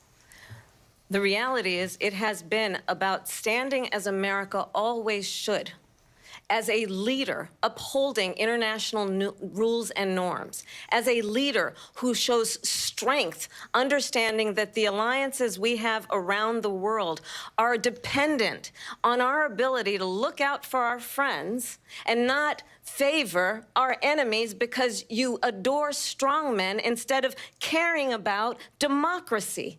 And that is very much what is at stake here. The President of the United States is commander-in-chief. And the American people have a right to rely on a president who understands the significance of America's role and responsibility in terms of ensuring that there is stability and ensuring we stand up for our principles and not sell them for the benefit of personal flattery. We've talked about Ukraine and Vladimir Putin. I do want to talk about Afghanistan. It came up in the first hour of this debate. I want to move on to Afghanistan. Stoltenberg said Trump did the most amazing thing I've ever seen. He got these countries, the 28 countries at the time, to pay up. He said, I've never seen. He's the head of NATO. He said, I've never seen. For years, we were paying almost all of NATO. We were being ripped off by European nations, both on trade and on NATO. I got them to pay up by saying one of the statements you made before, if you don't pay, we're not going to protect you. Otherwise, we would have never gotten it. He said it was one of the most incredible jobs that he's ever seen done. Thank you. I want to turn to Afghanistan. It came up in the first hour of the debate, and we witnessed a poignant moment today on Capitol Hill, honoring the soldiers who died in the chaotic withdrawal from Afghanistan. I do want to ask the Vice President, do you believe you bear any responsibility in the way that withdrawal played out? Well, I will tell you, I agreed with President Biden's decision to pull out of Afghanistan. 4 presidents said they would, and Joe Biden did. And as a result, America's taxpayers are not paying the $300 million a day we were paying for that endless war. And as of today, there is not one member of the United States military who is in active duty in a combat zone in any war zone around the world, the first time this century. But let's understand how we got to where we are. Donald Trump, when he was president, negotiated one of the weakest deals you can imagine. He calls himself a deal maker. Even his national security advisor said it was a weak, terrible deal. And here's how it went down. He bypassed the Afghan government. He negotiated directly with a terrorist organization called the Taliban. The negotiation involved the Taliban getting 5,000 Taliban terrorists released. And get this, and the president at the time invited the Taliban to Camp David, a place of storied significance for us as Americans, a place where we honor the importance of American diplomacy, where we invite and receive respected world leaders. And this former president, as president, invited them to Camp David because he does not, again, appreciate the role and responsibility of the President of the United States to be commander-in-chief with a level of respect. And this gets back to the point of how he has consistently disparaged and demeaned members of our military, fallen soldiers, and the work that we must do to uphold the strength and the respect of the United States of America around the world. Vice President Harris, thank you. President Trump, your response to her saying that you began the negotiations with the Taliban. So if you take a look at that period of time, the Taliban was killing our soldiers, a lot of them, with snipers. And I got involved with the Taliban because the Taliban was doing the killing. That's the fighting force within Afghanistan. They don't bother doing that because, you know, they deal with the wrong people all the time. But I got involved. And Abdul is the head of the Taliban. He is still the head of the Taliban. And I told Abdul, don't do it anymore. You do it anymore, you're going to have problems. And he said, why do you send me a picture of my house? I said, you're going to have to figure that out, Abdul. And for 18 months, we had nobody killed. We did have an agreement negotiated by Mike Pompeo. It was a very good agreement. The reason it was good, it was we were getting out. We would have been out faster than them, but we wouldn't have lost the soldiers. We wouldn't have left many Americans behind, and we wouldn't have left $85 billion worth of brand new, beautiful military equipment behind. And just to finish, they blew it. The agreement said you have to do this, this, this, this, this, and they didn't do it. They didn't do it. The agreement was terminated by us because they didn't do what they were supposed to do. I want to move on. And these people did the worst withdrawal, and in my opinion, the most embarrassing moment in the history of our country. And by the way, that's why Russia attacked Ukraine, because they saw how incompetent she and her boss are. President Trump, thank you. I want to move on now to race and politics in this country. Mr. President, you recently said of Vice President Harris, quote, I didn't know she was black until a number of years ago when she happened to turn black, and now she wants to be known as black.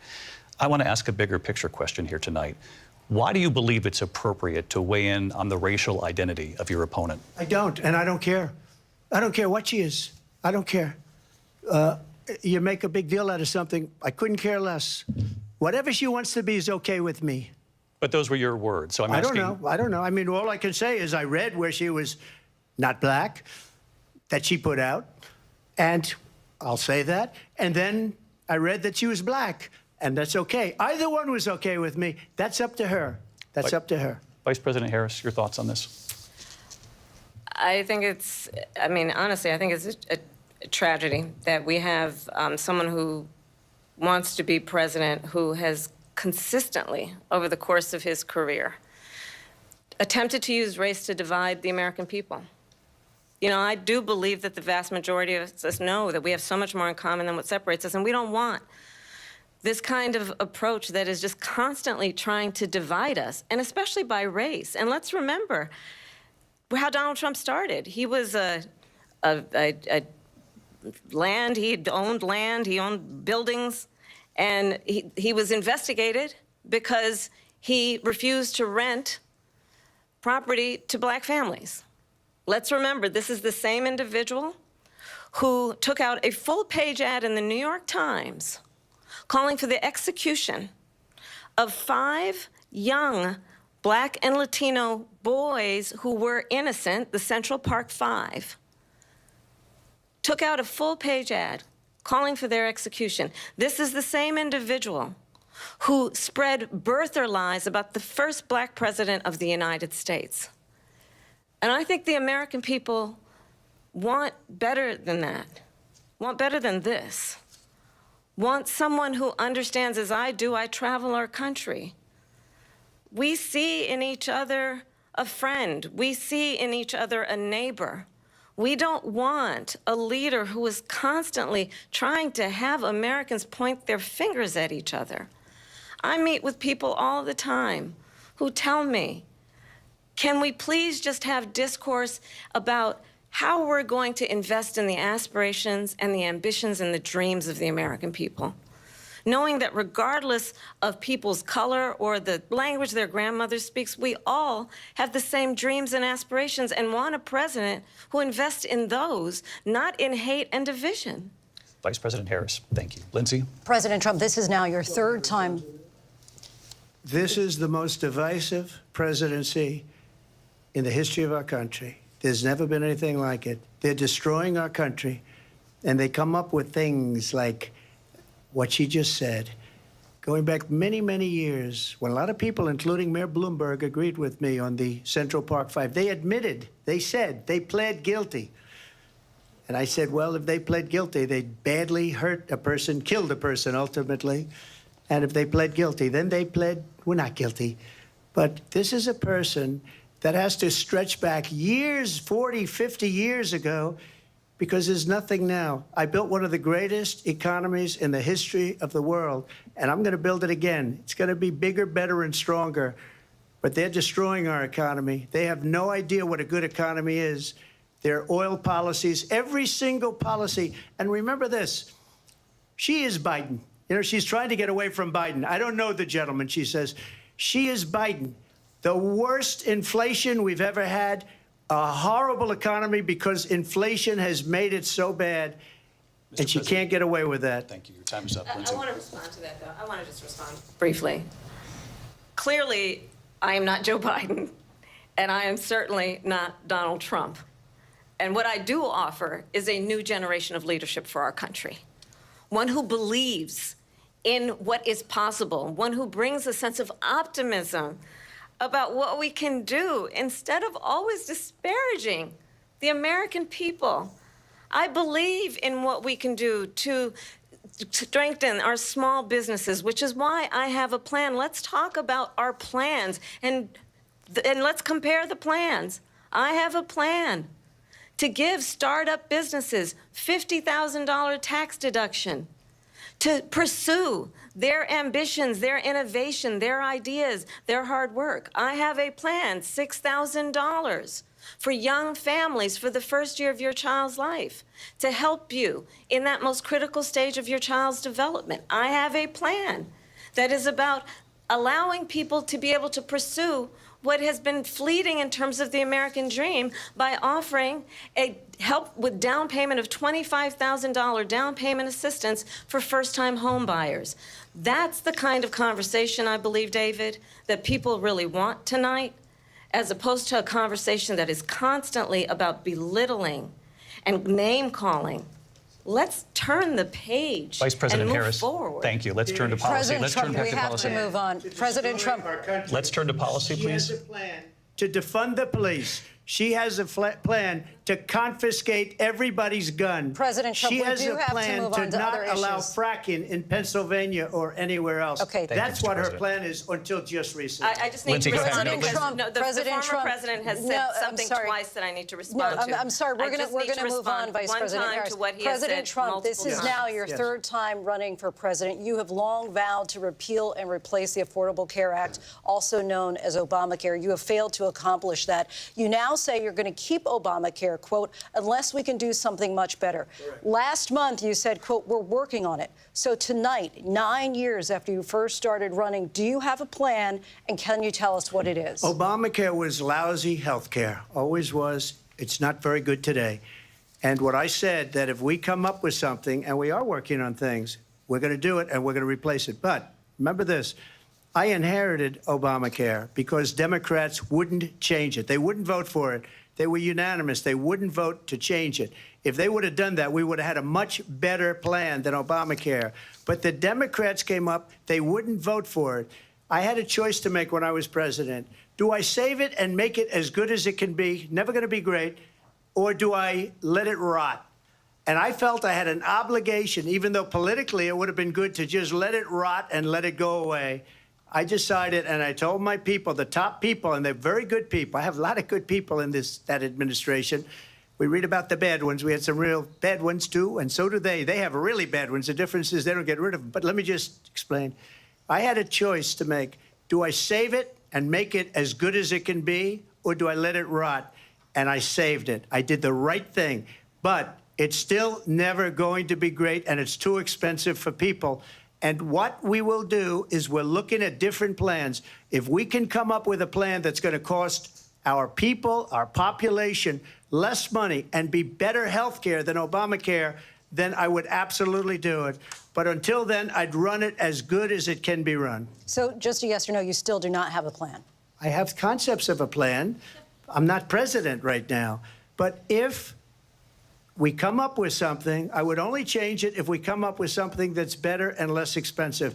And there are concepts and options we have to do that. And you'll be hearing about it in the not-too-distant future. Vice President Harris, in 2017, you supported Bernie Sanders' proposal to do away with private insurance and create a government-run healthcare system. 2 years later, you proposed a plan that included a private insurance option. What is your plan today? Well, first of all, I absolutely support, and over the last 4 years as vice president, private health care options. But what we need to do is maintain and grow the Affordable Care Act. But I'll get to that, Lindsay. I just need to respond to a previous point that the former president has made. I've made very clear my position on fracking. And then this business about taking everyone's guns away. Tim Walz and I are both gun owners. We're not taking anybody's guns away. So stop with the continuous lying about this stuff. As it relates to the Affordable Care Act, understand, just look at the history to know where people stand. When Donald Trump was president, 60 times he tried to get rid of the Affordable Care Act. 60 times. I was a senator at the time when I will never forget the early morning hours when it was up for a vote in the United States Senate. And the late, great John McCain, who you have disparaged as being you don't like him, you said, at the time because he got caught. He was an American hero. The late, great John McCain, I will never forget that night, walked onto the Senate floor and said, no, you don't. No, you don't.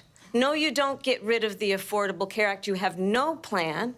And what the Affordable Care Act has done is eliminate the ability of insurance companies to deny people with pre-existing conditions. I don't have to tell the people watching tonight, you remember what that was like? Remember when an insurance company could deny if a child had asthma, if someone was a breast cancer survivor, if a grandparent had diabetes? And thankfully, as I've been vice president and we, over the last 4 years, have strengthened the Affordable Care Act, we have allowed for the first time Medicare to negotiate drug prices on behalf of you, the American people. Donald Trump said he was going to allow Medicare to negotiate drug prices. He never did. We did. And now we have capped the cost of insulin at $35 a month. Since I've been vice president, we have capped the cost of prescription medication for seniors at $2,000 a year. And when I am president, we will do that for all people, understanding that the value I bring to this is that access to health care should be a right and not just a privilege of those who can afford it.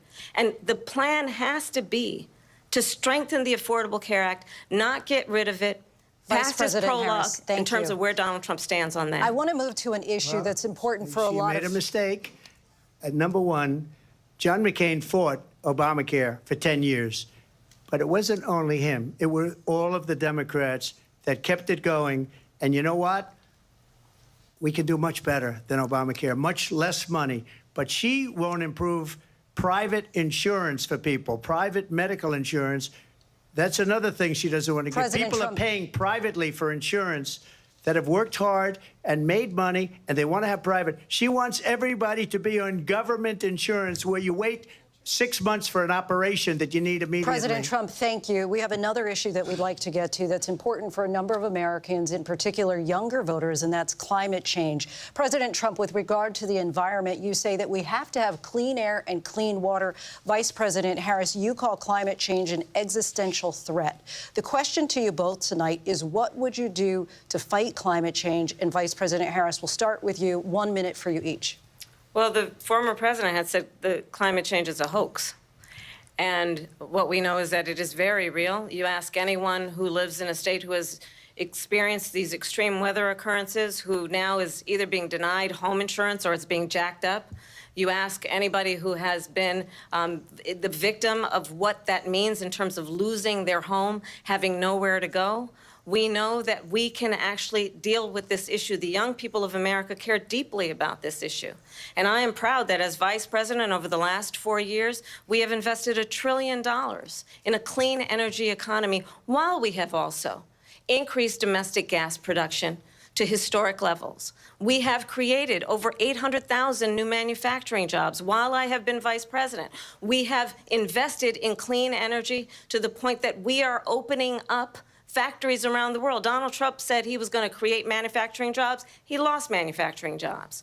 And I'm also proud to have the endorsement of the United Auto Workers and Sean Fain, who also know that part of building a clean energy economy includes investing in American-made products, American automobiles. It includes growing what we can do around American manufacturing and opening up auto plants, not closing them like happened under Donald Trump. Vice President Harris, thank you. That didn't happen under Donald Trump. Let me just tell you, they lost 10,000 manufacturing jobs this last month.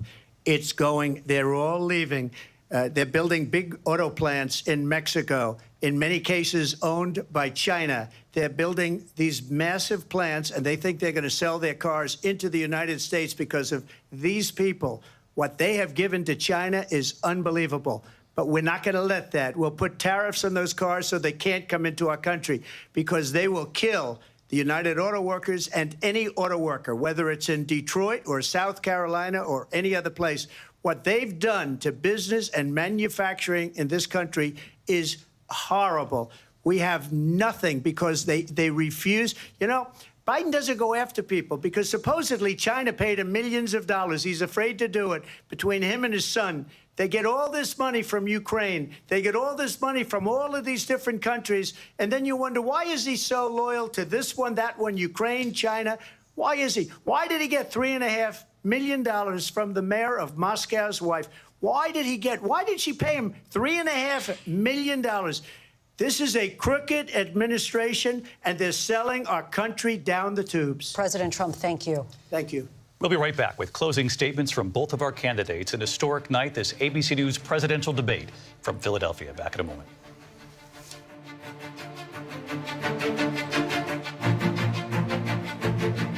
The ABC News presidential debate will continue after this. Baywatch is a fantasy. Baywatch was sexy. Baywatch was the #1 show in the world. When you hear that theme song,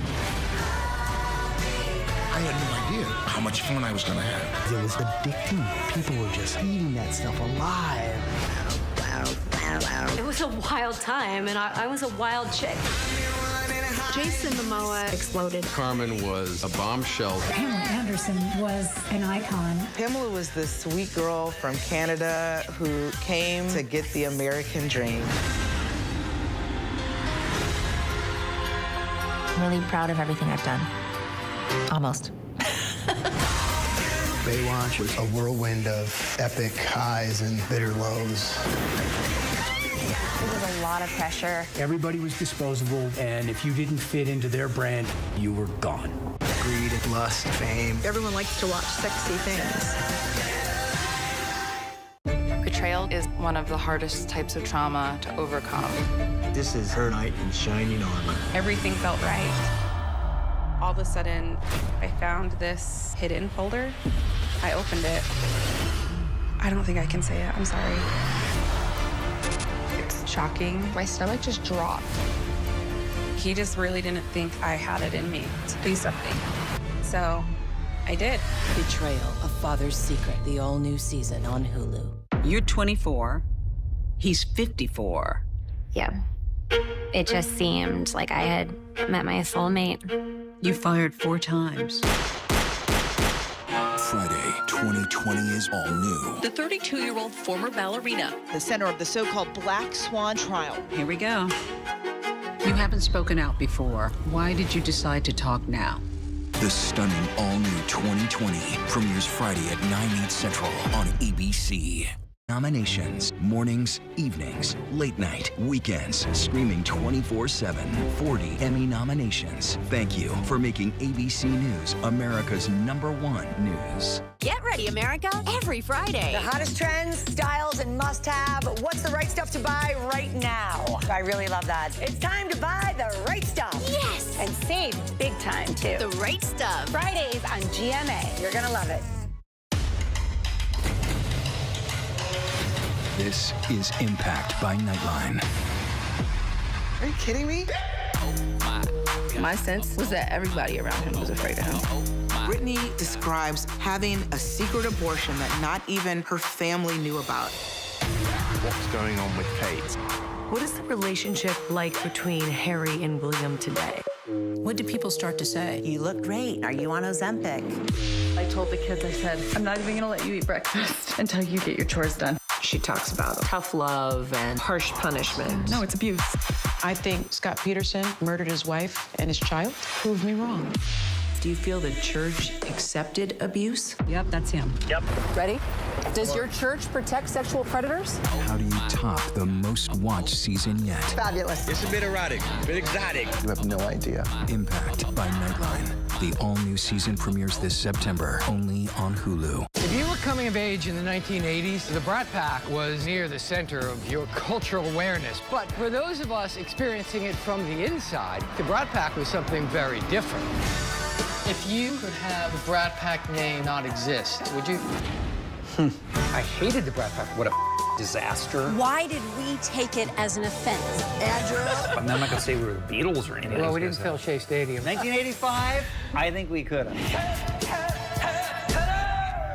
Let's go. We are heading into the unknown.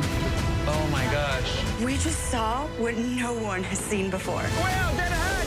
Tag on! Hammer, hammer, hammer. It doesn't get any more cutting edge than this.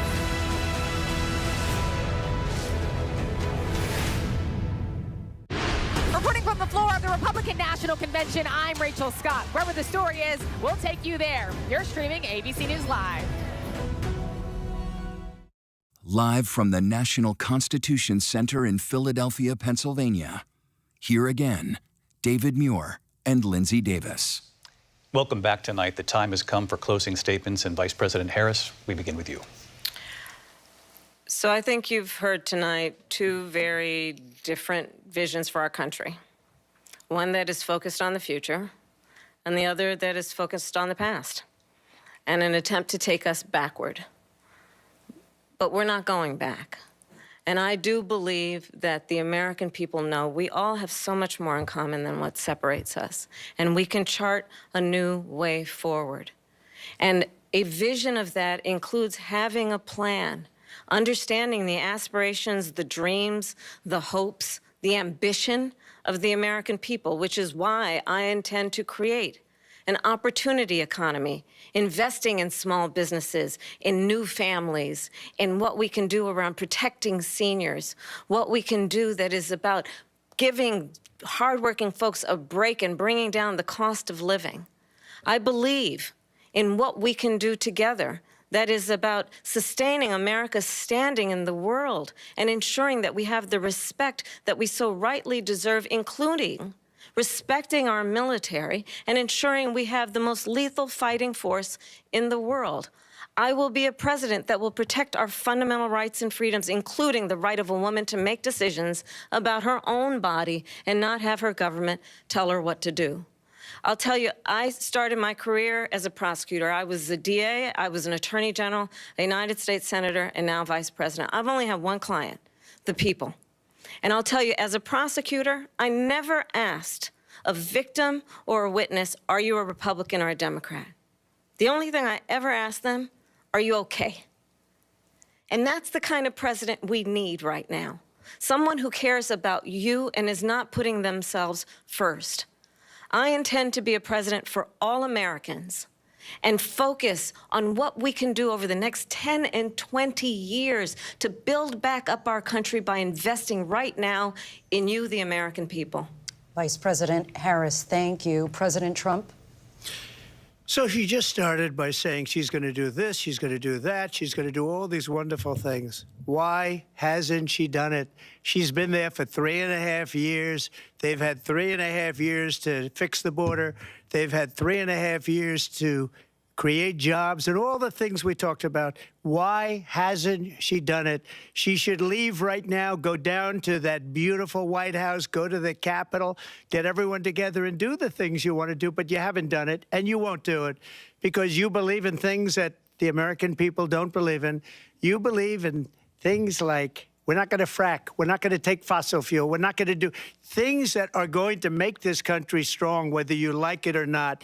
Germany tried that, and within 1 year, they were back to building normal energy plants. We're not ready for it. We can't sacrifice our country for the sake of bad vision. But I just ask one simple question. Why didn't she do it? We're a failing nation. We're a nation that's in serious decline. We're being laughed at all over the world. All over the world, they're laughing. I know the leaders very well. They're coming to see me. They call me. We're laughed at all over the world. They don't understand what happened to us as a nation. We're not a leader. We don't have any idea what's going on. We have wars going on in the Middle East. We have wars going on with Russia and Ukraine. We're going to end up in a third world war, and it'll be a war like no other because of nuclear weapons, the power of weaponry. I rebuilt our entire military. She gave a lot of it away to the Taliban. She gave it to Afghanistan. What these people have done to our country, and maybe toughest of all, is allowing millions of people to come into our country. Many of them are criminals, and they're destroying our country. The worst president, the worst vice president in the history of our country. President Trump, thank you. And that is our ABC News presidential debate from here in Philadelphia at the National Constitution Center. I'm Lindsay Davis. And I'm David Muir. Thank you for watching here in the U.S. and all over the world, and from all of us here at ABC News. Good night. Thank you. And we are here live on ABC with our post-debate comments. I'm Martha Raddatz. It was a lively debate from the economy to abortion to Afghanistan. They had it all, and it was historic, John Carl, fiery. Wow. Wow. Wow. That was quite a debate. And I'm Jonathan Karl here with, of course, Mary Bruce and Rachel Scott. Our reporters across the news division have been updating our live blog, looking at some of the allegations made back and forth, doing fact checks. You can find all of that on abcnews.com. But I would like to replay the moment at the very start of this debate, because it was quite a moment. The handshake. And if you look, Harris. Let's have a good debate. Have fun. Thank you. I mean, Welcome quite a to moment. both. First of all, because we hadn't seen a handshake. We hadn't seen a handshake in a long time. And she initiated that one. And Yes, she I mean, did. not only did she Immediately. initiate it, she walked over to him and sought him out, put the hands out, and also made the first words. And probably had a plan if he hadn't put his hand out either. Interesting. So Martha, bottom line, what did you think? I think clearly what Kamala Harris wanted to do was be the candidate of hope, the candidate of the future. Donald Trump seemed angry within 4 minutes. I think we saw him going from very serious at the beginning, never really seemed to look at her, to just angry. I mean, really yelling at some points, trying to make his points. I don't think we heard a lot of policy and plans on either side of that, despite those questions over and over again. But what you had was that optic. You had Kamala Harris looking over, baiting him again and again and again. The microphones were muted when they weren't speaking, but many times she didn't need a microphone. You watch Donald Trump get mad, and scowl through things. And, you know, John, we were all talking leading up to this about how this would go, what Donald Trump you would see. I think he had a plan for talking about what he saw as a next term, but then he was talking about rumors about people eating their neighbors' pets. So it really devolved into that. I mean, look, Kamala Harris didn't really explain some of the big questions that were out there about why she changed her policy views on so many things. Part of the reason is Donald Trump really was not effective in bringing the debate to her. I agree with you. I think that he looked not just angry, but also rattled.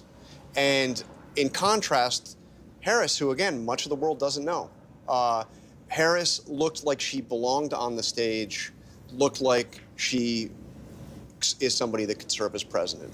And that is certainly how the campaign is feeling tonight. I can tell you, the Harris campaign feels very good. They feel they had a very strong night, that she was in command, that she did look presidential, and that she was able, they feel, to hold Donald Trump accountable for his actions. And of course, that was their goal going into this, that she would be able to put Donald Trump's record under a microscope. And they feel that the strongest example of that was that exchange on abortion, where she was able really to blame Donald Trump directly to his face. I mean, she said, what you are putting women through is unconscionable. Yes, she goaded him. She flat out trolled him many times, got him off message, but she also talked directly to voters, even inviting them to a Trump rally to underscore that central argument in her campaign that she says he's only out for himself, that she argues she's out for the American people. Rachel? Yeah, well, look, the Trump campaign is going to be seizing on the fact that Vice President Kamala Harris did not do a great job today really explaining her policy shifts, right? And that is what they have been seizing on. They're really trying to define her for voters when voters have a lot of questions about her policy positions. At the same time, though, almost every single thing that Vice President Kamala Harris said tonight got under Trump's skin. And that is exactly what his allies and his advisors did not want to see. I can tell you, I do not think that part of Donald Trump's debate prep was people eating dogs in Springfield or comparing rally sizes. They wanted him to stay focused on the issues, especially the ones that he has an edge on Harris, economy and immigration. I mean, you want to get under Donald Trump's skin, you question the people at his rallies. And that was something else. Martha, you have? I have with us right now Governor Tim Walz, of course, the Democratic vice presidential candidate. Welcome, Governor Walz. How are you feeling? What's your reaction to the debate tonight? Martha, I'm feeling great because what I knew, and I think so many knew, and now many Americans know, is you saw a president for all America in Kamala Harris. You saw the confidence, you saw the vision, you saw the poise, and you saw the compassion for people, understanding she spoke about an economy that moves us forward, moves all of us forward, lets everybody be a part of it. And she continued to lay that out, whether it's reproductive freedom or how we start small businesses or making home ownership easier. And on the other side, you saw a nearly 80-year-old Donald Trump, angry, unhinged, and as you've been discussing, talking about things that are deeply concerning because they make no impact on the American public. He shouldn't be anywhere near the White House. And I have to tell you, if it weren't so dangerous, it reminds you of an old man yelling at the clouds. That was his thing. Get off my yard. That's what he did all night. Contrast that with the voice of Harris laying out the question for everything that matters. So I think the whole country can see what happened tonight. We'll keep pushing forward. That's the way that the country wants to see our politics be. She laid it out clearly. Donald Trump brought nothing tonight. Anger, resentment. Governor Walz, I do want to ask you, she did not answer questions on abortion restriction. She never really answered that question. Can you clear that up, where the Harris-Walz ticket stands on that? Certainly, and you couldn't get any different than this. The reinstitution of Roe versus Wade, what was the law of the land for 52 years. You saw this in there, and him pushing back to the states, she's exactly right. It's people like Amanda in Texas, which everybody saw on the stage in Chicago, nearly bleeding out, having sepsis twice because she can't get the care. She's been absolutely clear on this. Everything Donald Trump said, that is untrue. The clarity of this is Roe. When you have Roe, you have the protections in place where women make their own decisions with their health care providers, not Donald Trump. Okay, thanks so very much for joining us, Governor Walz. John? And we have the other side of the ticket. We have Senator J.D. Vance, Donald Trump's running mate, joining us now. Senator Vance, thank you for joining us. Thanks, Sean. Appreciate it. So I want to get to one part in the debate where you came up. Donald Trump was asked if he would veto a national abortion ban. He didn't answer the question, suggested, I guess, that he wouldn't. And then it was pointed out that you, in fact, said not that long ago that he would veto a national abortion ban. Can you explain the mix-up here? Well, I think the president's been very clear that he doesn't want a national abortion ban. I think in some ways he finds the question a little bit ridiculous because why are we asking him about legislation that's never going to actually happen and why he would veto it or not veto it when he says very explicitly that he doesn't support a national abortion ban and he wants these policies to be made by the states. But I think there's a deeper and more important issue here in this debate, which is that you had Kamala Harris effectively echoing platitude after platitude after platitude. The American people can't pay their grocery bills on platitudes. They can't put their kids in a house on platitudes. And Kamala Harris had a lot to say, but very little actual substance behind it for how she's going to lower grocery prices, secure the border, and make housing more affordable in this country. She's been the vice president for 3.5 years. She can't run on a record, and she apparently can't run on much of her plans either, because it's just a lot of slogans and not a whole lot of substance. But Senator Vance, why won't he just say that he would veto the national abortion ban? And by the way, had you spoken to him about it before you were put in a position to answer that question? No, I hadn't spoken to him about it because, again, Donald Trump thinks the question is absurd because he doesn't support a national abortion ban, and he's been explicit about it. And, John, I think that it's so preposterous for the media to focus so much on an issue where Donald Trump has been crystal clear and not on the fact that people can't afford groceries and housing because of Kamala Harris's policies. This election is actually quite simple, and Kamala Harris and apparently the media would like to distract Americans on issues, by the way, that Donald Trump's been crystal clear about, but they're not talking nearly enough. This debate didn't talk nearly enough about the fact that Americans are struggling because they can't afford groceries, they can't afford housing, and a lot of their kids are dying of fentanyl overdoses because Kamala Harris has let the Mexican drug cartels take over the southern border. This is a disgrace, Senator, what's going on in our country, John, and we could do so much better if we just had better leadership. We've got the best workers, the most beautiful country, the best natural resources, but Kamala Harris's leadership is squandering the great benefits of this country. It's why we've got to get back to Donald Trump's leadership. Senator, by the way, I asked because he hadn't been crystal clear and he said something different than what you said. That's why I was seeking clarification. But let me ask you about this for just very quickly. I heard Donald Trump before this debate describe Kamala Harris as, I'll just read a few of them, a low IQ individual, somebody who doesn't have the mental capacity to be president, really dumb, unable to put two sentences together. Is that what you saw on the stage tonight?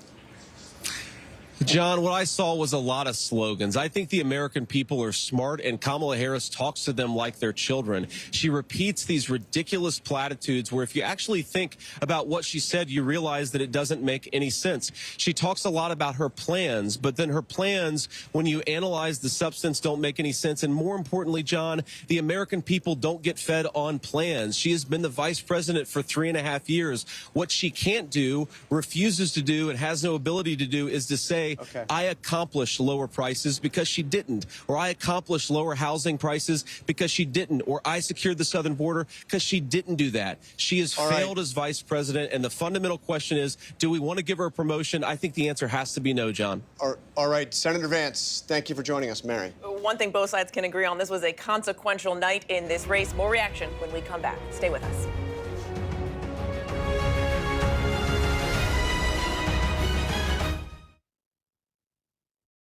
You're 24. He's 54. Yeah. It just seemed like I had met my soulmate. You fired 4 times. Friday, 2020 is all new. The 32-year-old former ballerina, the center of the so-called Black Swan trial. Here we go. You haven't spoken out before. Why did you decide to talk now? The stunning all-new 2020 premieres Friday at 9/8 Central on ABC. Hey, good morning, America.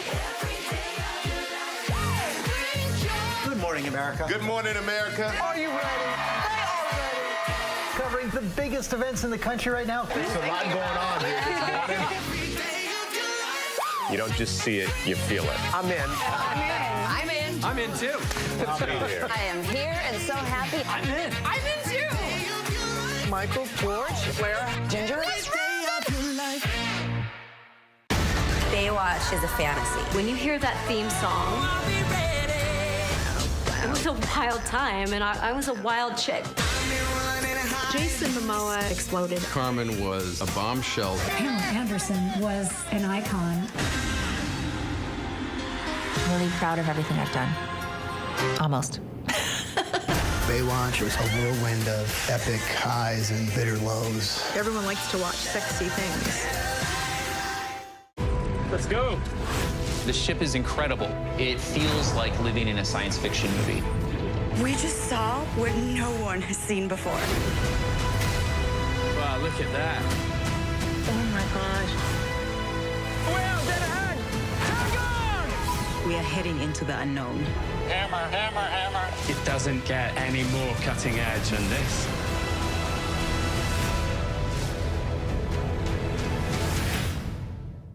What's good to watch, read? Where can I get a great deal on what I'm just dying to buy?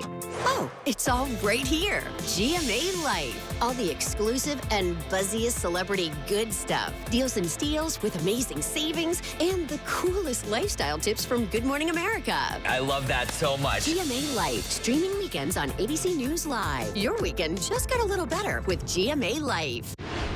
Traveling with the president in Paris, I'm Mary Bruce. Wherever the story is, we'll take you there. You're streaming ABC News Live. Let's go.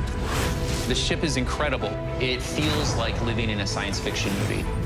We just saw what no one has seen before. Wow, look at that. Oh my gosh. Well, dead ahead. Target! We are heading into the unknown. Hammer, hammer, hammer. It doesn't get any more cutting edge than this.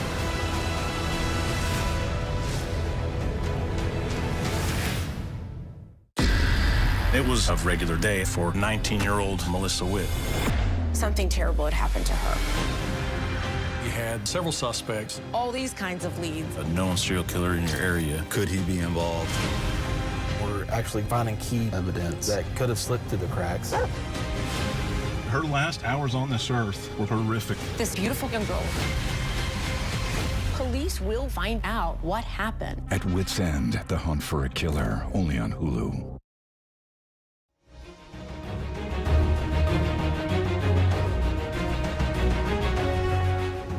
We're back now here at the National Constitution Center in Philadelphia and with Chris Christie. So, Governor Christie, you heard the debate, remarkable debate. Bottom line, what'd you think? She was exquisitely well prepared. She laid traps, and he chased every rabbit down every hole instead of talking about the things that he should have been talking about.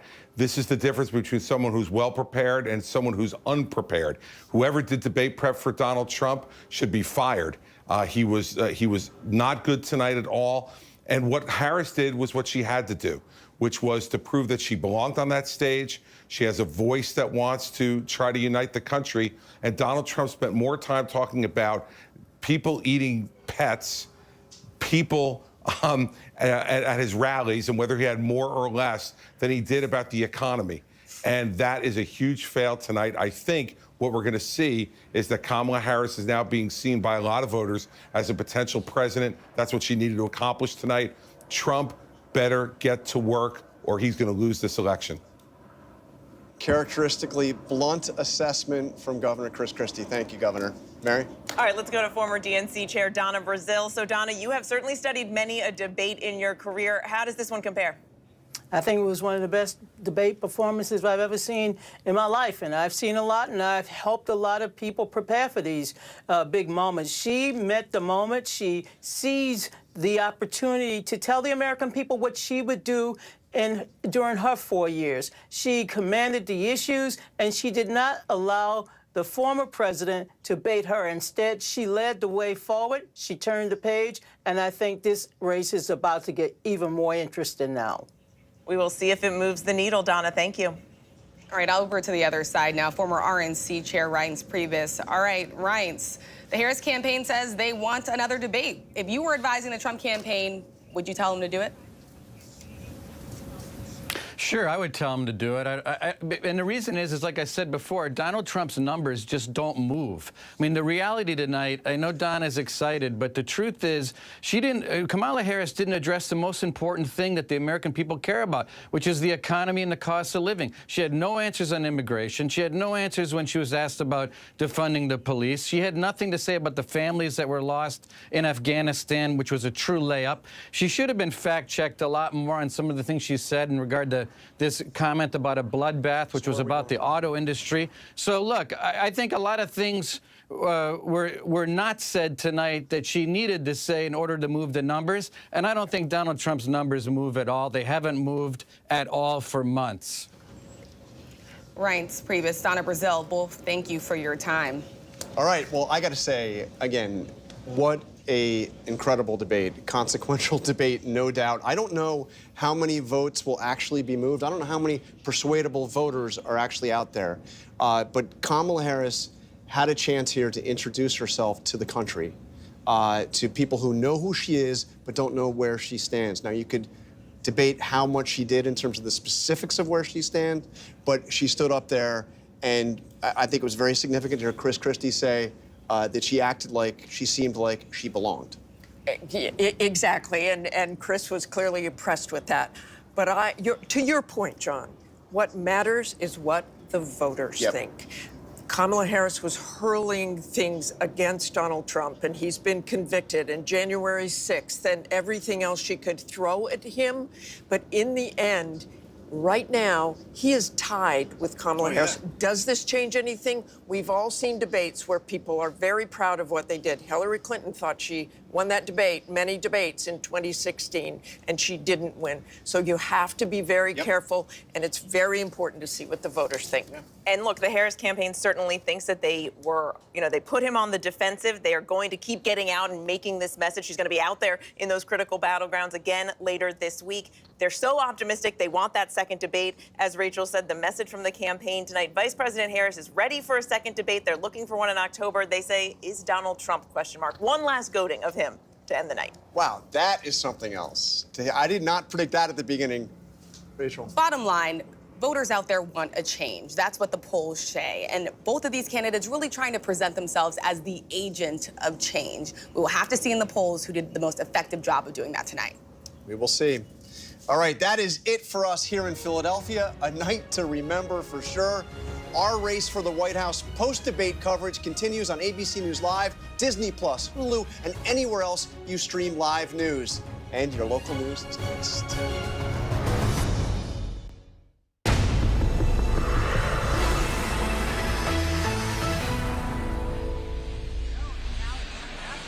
And thank you so much for joining us on this special edition of ABC News Live, the race for the White House. I'm Whit Johnson.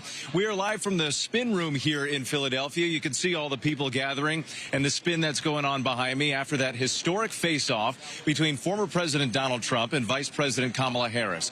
A pivotal night in a historically close presidential race. It started with a handshake and a nice to see you, but then the candidates held nothing back. Take a look. She was big on defund the police. In Minnesota, she went out. Wait a minute, I'm talking now. If you don't mind, please. Does that sound familiar? For 90 minutes, highlighting their vast differences on everything from America's involvement in foreign wars to abortion rights and immigration. The former president promising to strengthen the economy, while Harris offered a vision for a less divided country. We see in each other a friend. We see in each other a neighbor. We don't want a leader who is constantly trying to have Americans point their fingers at each other. And I'm going to build it again. It's going to be bigger, better, and stronger. Our polls showing the race still neck and neck within the margin of error, including in the battleground states.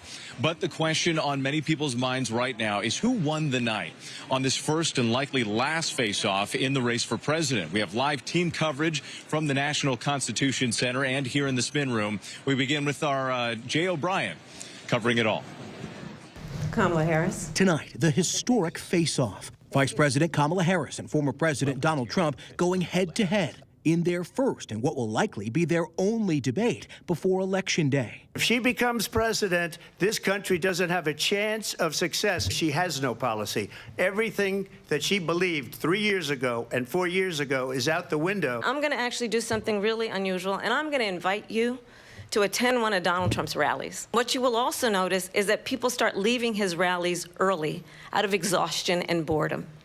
And I will tell you, the one thing you will not hear him talk about is you. Trump lashing out. It's just been so bad. It's so ridiculous. Trump in his 7th presidential debate, Harris her first. I have talked with military leaders, some of whom worked with you, and they say you're a disgrace. The candidates clashing on major issues like the economy. Let's talk about what Donald Trump left us.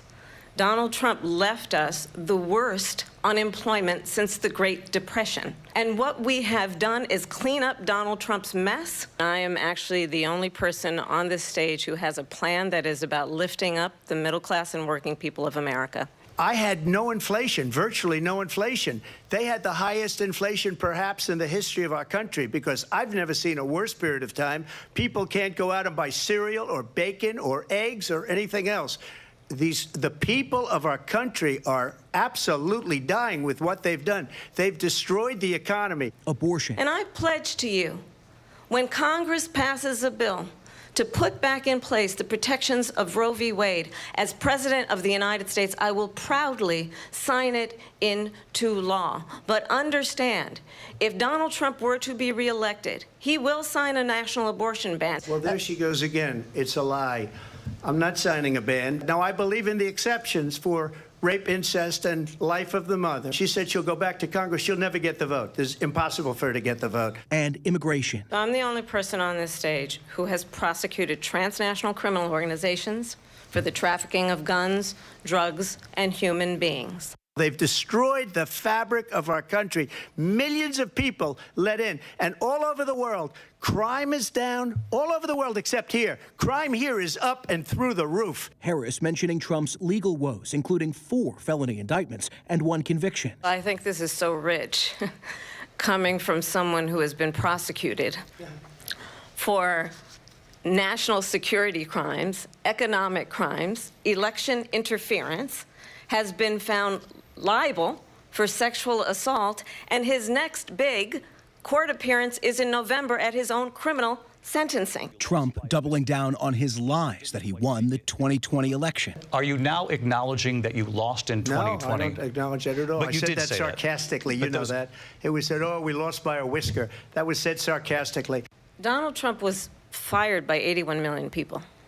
So let's be clear about that. And clearly he is having a very difficult time processing that. Their differences stark, making their pitches in a race that poll after poll show is neck and neck. The President of the United States is commander-in-chief, and the American people have a right to rely on a president who understands the significance of America's role and responsibility in terms of ensuring that there is stability and ensuring we stand up for our principles and not sell them for the benefit of personal flattery. I probably took a bullet to the head because of the things that they say about me. They talk about democracy. I'm a threat to democracy. They're the threat to democracy with a fake Russia investigation.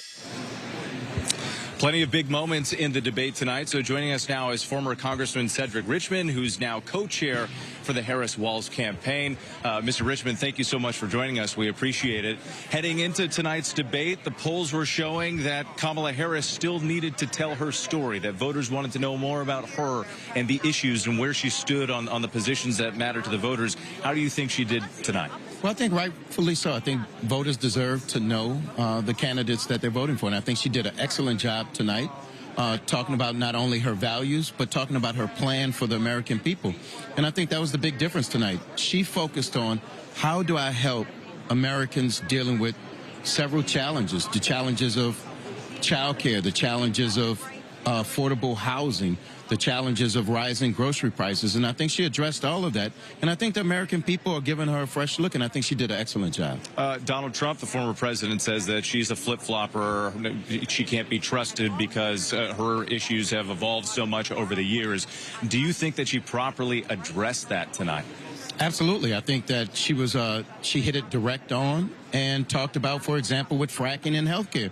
She said she wouldn't ban fracking as vice president. She didn't ban fracking, and she has no intention on banning fracking. When she talked about healthcare, she said her values was always that healthcare should be a right and not a privilege just for the rich. And she talked about how to expand healthcare. So I think she did a very good job of going into her policies and how they align with her values as growing up in a middle-class family, and how that relates to the families in the United States right now. Another thing heading into tonight, the polls showed that voters, for the most part, trusted Trump more on some key issues like immigration and the economy.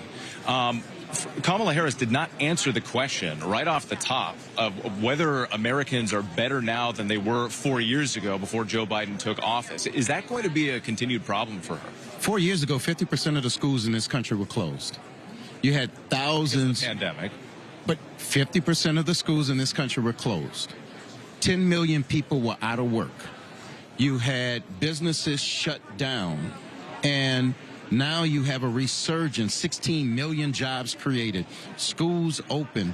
So I think what the vice president was doing, and she did a good job of doing, was articulating where we started, where we are now, and what her plans and how it would chart a new way forward. And I think she did a good job of that. I want to go ahead and take a listen to a clip here that we prepared. This is the candidates talking about each other's policies. Let's take a listen. I don't say her because she has no policy. Everything that she believed 3 years ago and 4 years ago is out the window. She's going to my philosophy now. In fact, I was going to send her a MAGA hat. So that's, again, to that same narrative here, the Trump team trying to define her. Do you believe, are you confident that she is able to change this narrative going forward? Clearly, the voters still want to know more about her. They want to know where she stands. Do you think that she's going to be able to do that in the days and weeks ahead? Yeah, I think she did a great job of it tonight. And part of what a debate is, it's a compare and contrast.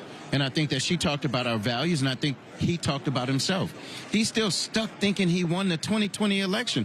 In fact, that was the lowest point on the dials when he still rehashed that he won the election in 2020. Her highest point on the dial is when she talked about she was going to be a president for all of America, that she was going to work hard to improve the quality of life of everybody in this country. And I think that she did a great job tonight, and she's willing to keep doing it, and she's going to keep showing people who she is, and who she's fighting for, and that's the American people. Former Congressman Cedric Richmond, thank you for your time tonight. Appreciate it. Thanks for having me. All right. Let's turn now to our senior congressional correspondent, Rachel Scott, who is joining us right now. And Rachel, obviously, you've been on the campaign trail. You've been talking about the Trump campaign and the Harris campaign. One of the big issues, and there was a significant moment tonight, was the topic of abortion. Let's go ahead and take a listen. One does not have to abandon their faith or deeply held beliefs to agree. The government, and Donald Trump certainly, should not be telling a woman what to do with her body.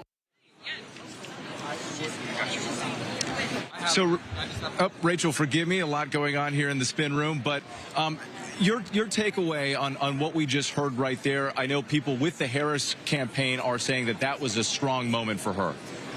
Yeah, it looks awfully busy in that spin room behind you, but I know a lot of those surrogates there for the Harris campaign and for the Trump campaign are going to be getting questions about this because this is going to be a critical defining issue in this election. Look, abortion rights could be on the ballot in as many as 12 states, including several key battlegrounds. And this is why you have Harris, who has been the leading voice on this issue for the Biden administration, really taking it to the former president, who has been sort of all over the map on where he stands. Look, his record is clear. He appointed 3 of the 5 Supreme Court justices that overturned Roe versus Wade. At the same time today, when he was pressed on his stance, even what his own running mate has said, that he would veto a national abortion ban, you heard the former president not even committing to that. And so Harris does see this as a very effective line of attack, especially when you look at the polls. She still has that double-digit edge, especially in those battleground states among likely female voters with. And one of the areas where former President Trump has struggled is connecting to those women voters, especially those who are undecided. What is the sense, how is the Trump campaign responding to how he did on that tonight? Yeah, well, the former president's campaign insists that Harris essentially didn't necessarily go into a lot of detail about her policy positions. They continue to insist that they're doing very well among likely female voters, but they also know, Whit, that this is an area that the former president has to do some work on ahead of November. And it's a reason why you are seeing the former president really turn his focus, as he tried to say in the debate tonight, toward things like IVF. And him saying that he wants the government to provide free IVF to women in this country. It's a reason why he's trying to turn the page and focus more on women's issues, because he knows that he's behind in the polls compared to Vice President Kamala Harris. Now, whether or not he did an effective job at laying that all out tonight, I think that remains remains to be seen. I still think that tonight the former president drifted into a lot of areas that his advisors and allies just did not want him to go into. They wanted him to stay on message. They didn't want this whole back and forth over rallies and crowd size or people who are allegedly eating pets in Ohio. They wanted him to really focus on the issues with. All right, Rachel Scott, we're going to talk more about that right now. We appreciate it. Thank you. We're going to bring in Senator Marco Rubio from Florida. And that question, Marco, we're going to pick it up right there.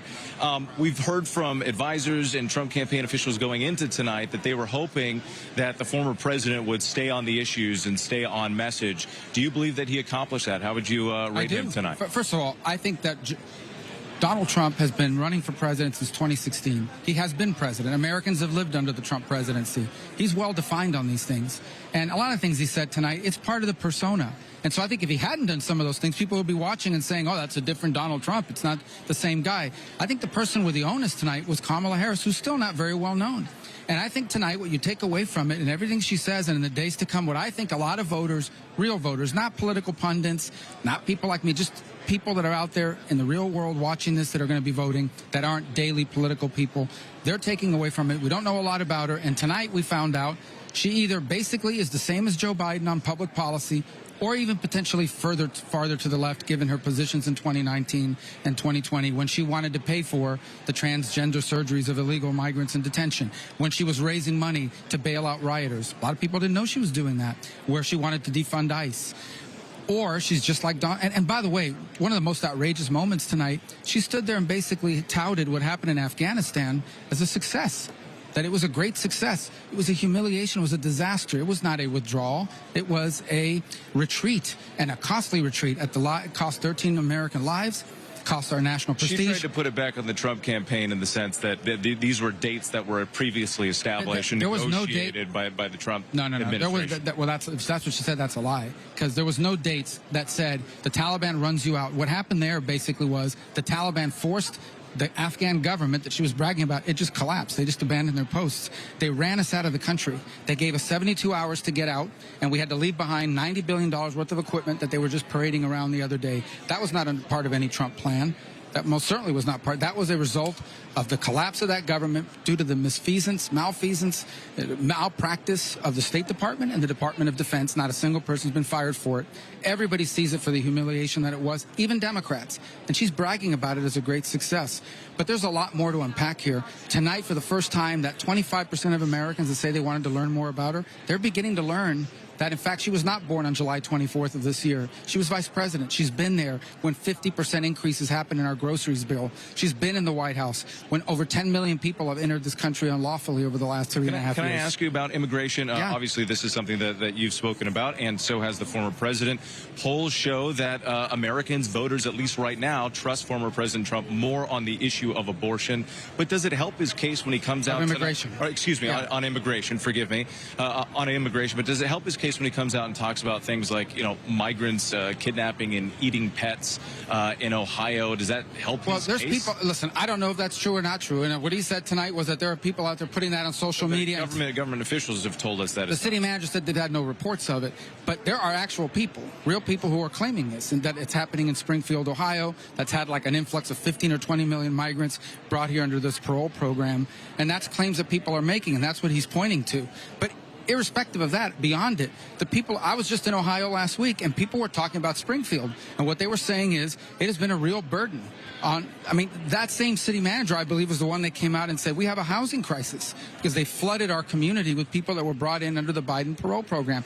The Biden immigration program has been a complete and absolute disaster. It has led to 9 or 10 million people coming into this country unlawfully, including people they claim they vetted that turn out to be members of a very violent Venezuelan gang that is now terrorizing New York City, Chicago, parts of Florida, and Aurora, Colorado, as was pointed out tonight.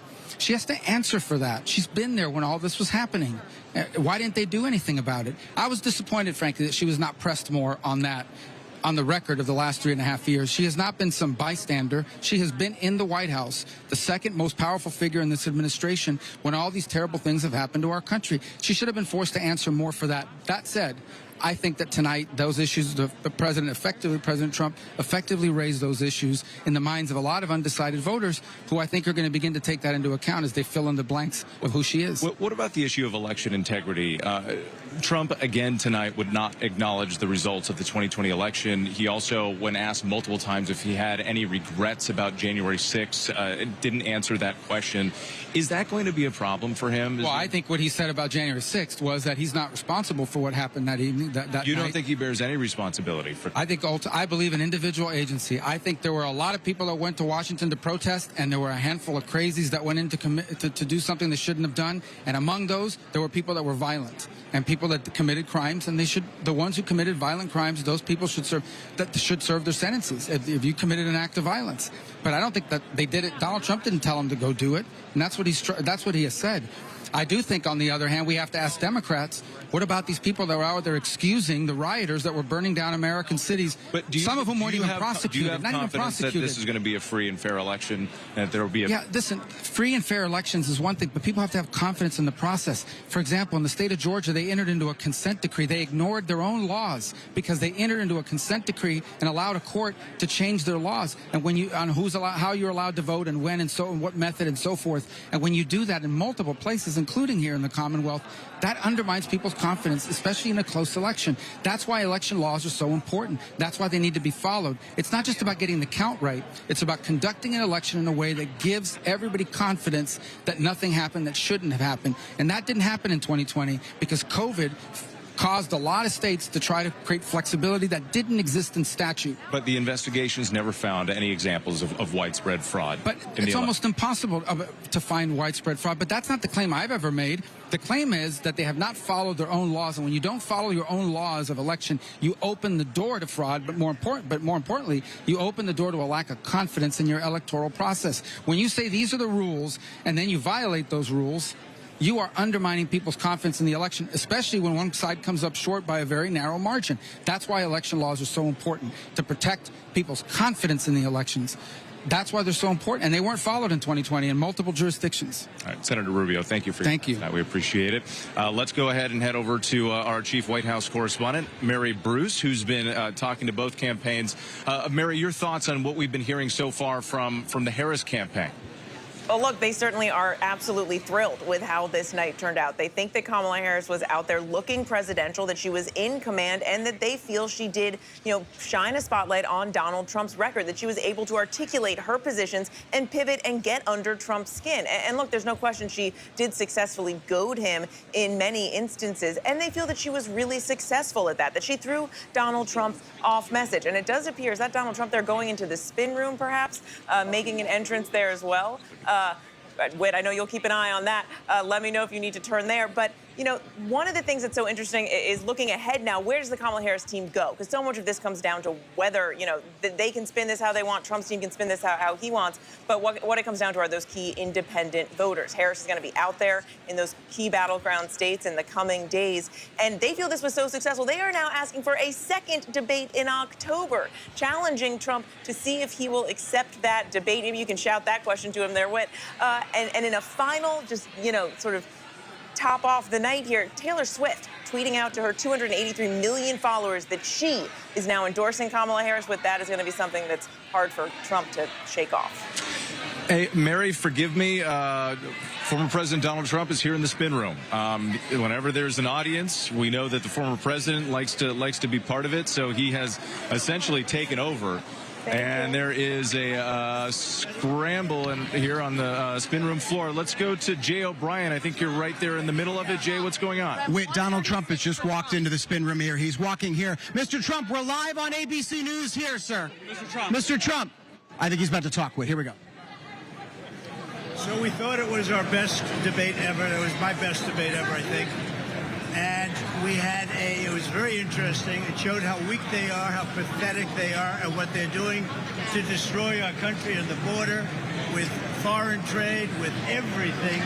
And I think it was the best debate I've ever personally that I've had. We're getting polls that show 92 to 6, 88 to 11. We're having a lot of great polls that just came out. They're polls, I guess, phone polls and lots of other polls, but you see the polls. A very important debate Now, she wants to do another one because she got beaten tonight, but I don't know if we're going to do another one. I wouldn't mind. Did she get into your head tonight, sir? The polls are indicating that we got 90%, 60%, 72%, 71%, and 89%. So the polls are very good, but beyond the polls, I felt very good. I had a good time doing it. I hate to speak about our country so negatively, but that's what happened. They've ruined our country. They've destroyed our country. So I hope you're all having a good time. But it was a very interesting evening. Yeah, go ahead. If you're so confident you won tonight, why are you here? Why not let the performance speak for itself? Well, I think it did, but people said, would I come here? And I made an obligation to a couple of people that I'm going to do their show. But it was I thought it was a great night. Mr. President, Mr. President, Mr. President, Mr. President, you talked. I have no idea. Mr. President, when Republicans are complaining about moderators, does that mean that it wasn't a good night? Were you not prepared? No, I thought the moderators were very unfair, but it basically was 3-on-1. But I thought they were very unfair, the moderators. Everybody did.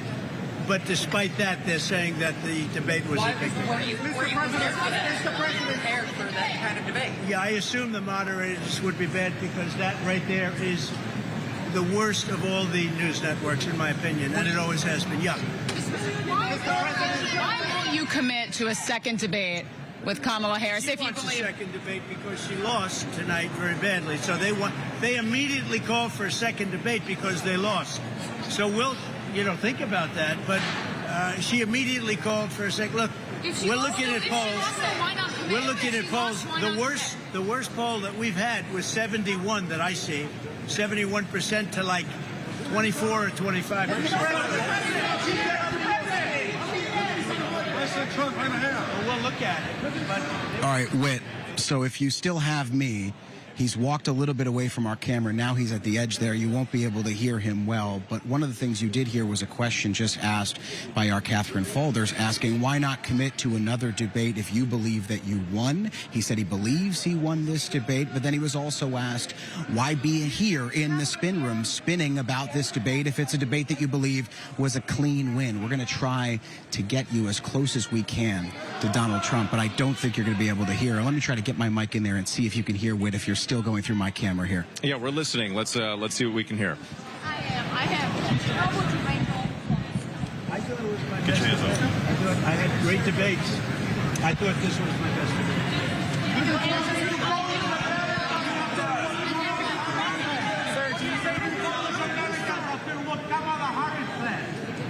Well, I thought she was not very good tonight. She didn't protect the vice president. He's the office of the vice president. And certainly, if you take a look at it, she was terrible with respect to the president. She's trying to get herself away from Biden, and she wasn't able to do that tonight. I think it was a big thing. They wanted to disassociate with Biden, and they weren't able to do it. What did you think about that? Mr. President! Mr. President!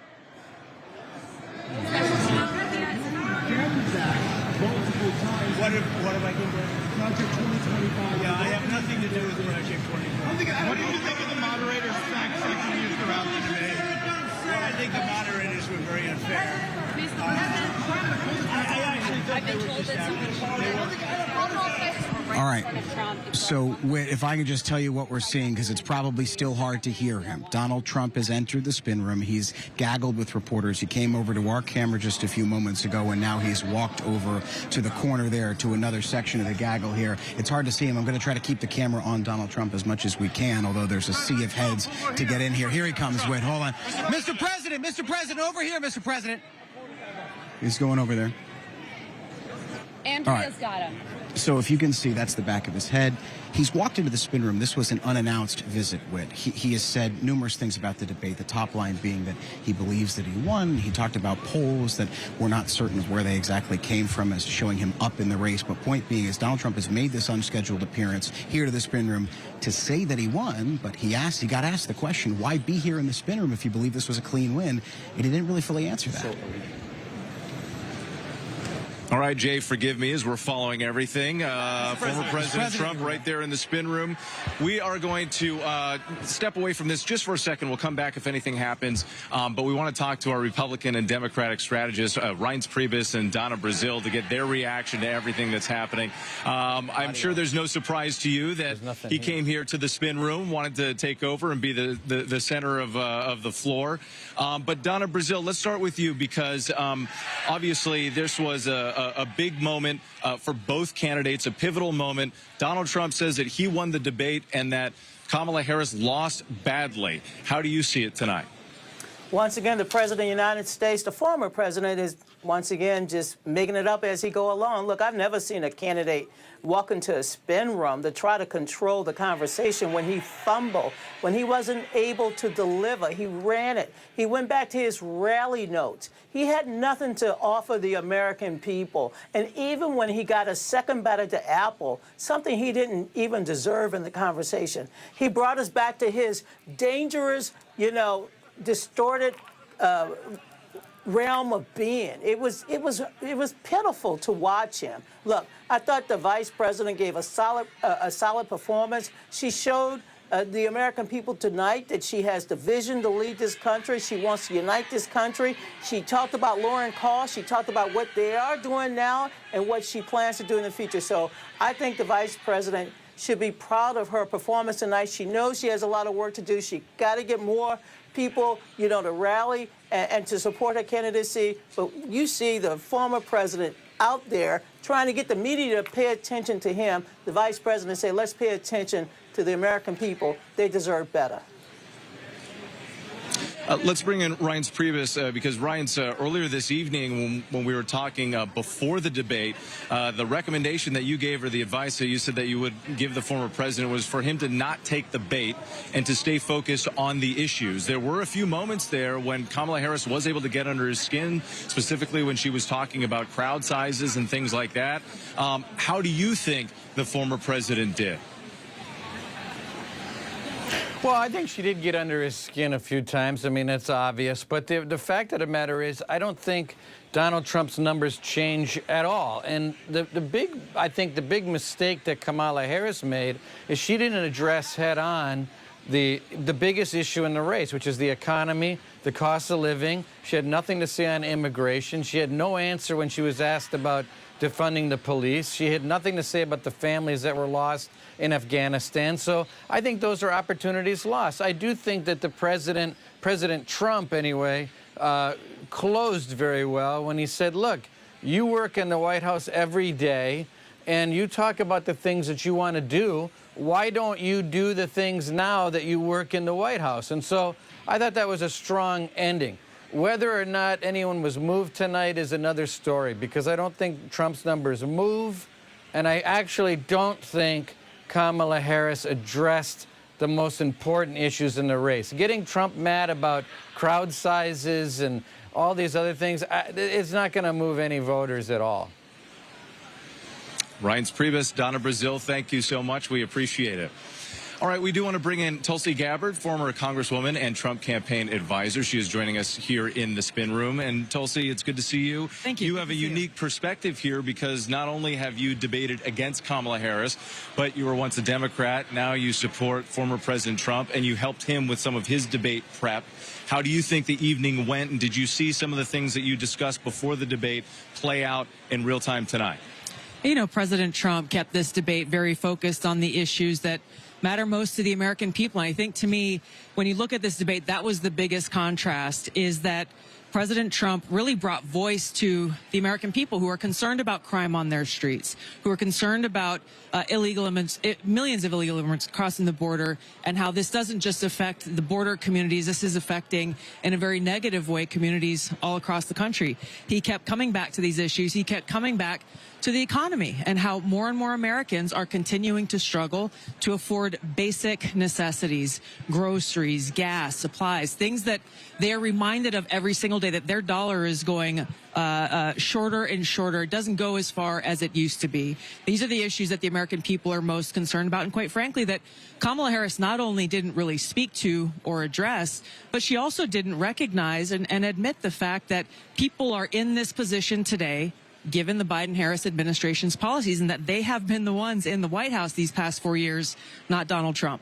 So you talked about immigration and the economy. Those are two issues that voters have trusted, at least in the polling shows they trust Trump a bit more. But one area where he's been vulnerable has been abortion. And we heard from Nikki Haley earlier. She suggested that Donald Trump and J.D. Vance need to change the way they speak about women. Tonight, there were some heated exchanges over the issue of abortion. Trump himself has struggled to sort of define where he stands right now. How do you think he handled that part of the debate? I think he clarified and told the truth about a lot of things that Kamala Harris accused him of that were outright lies. She was trying to tell the American people that he supports a federal abortion ban. He does not. She tried to tell the American people that he's trying to ban IVF, something that's personal to me because it's something that my husband and I, for years, tried to start our own family through the use of IVF. It didn't work out for us, works out for a lot of families. President Trump was quick on the draw when that Alabama court ruled, and he immediately said, no, we have to protect IVF, and the Alabama state legislature took action. She continued to say things. She's trying to say he's trying to ban birth control. That is also 100% false. So President Trump, I think, did a good job in clarifying the truth after Kamala Harris continued to lob lie after lie at him, saying things that he stood for that frankly just are not true. Well, the former president made some false claims, too. He said that, there were states that wanted to kill babies after they were born. We fact-checked that a bunch of times, even prior to the debate. There is not a single state in this country that would allow that sort of thing. But I want to ask you about something else. He also made a pretty serious allegation saying that he took a bullet to the head because of the way Democrats, Kamala Harris and Joe Biden, have been talking about him, saying that he's a threat to democracy.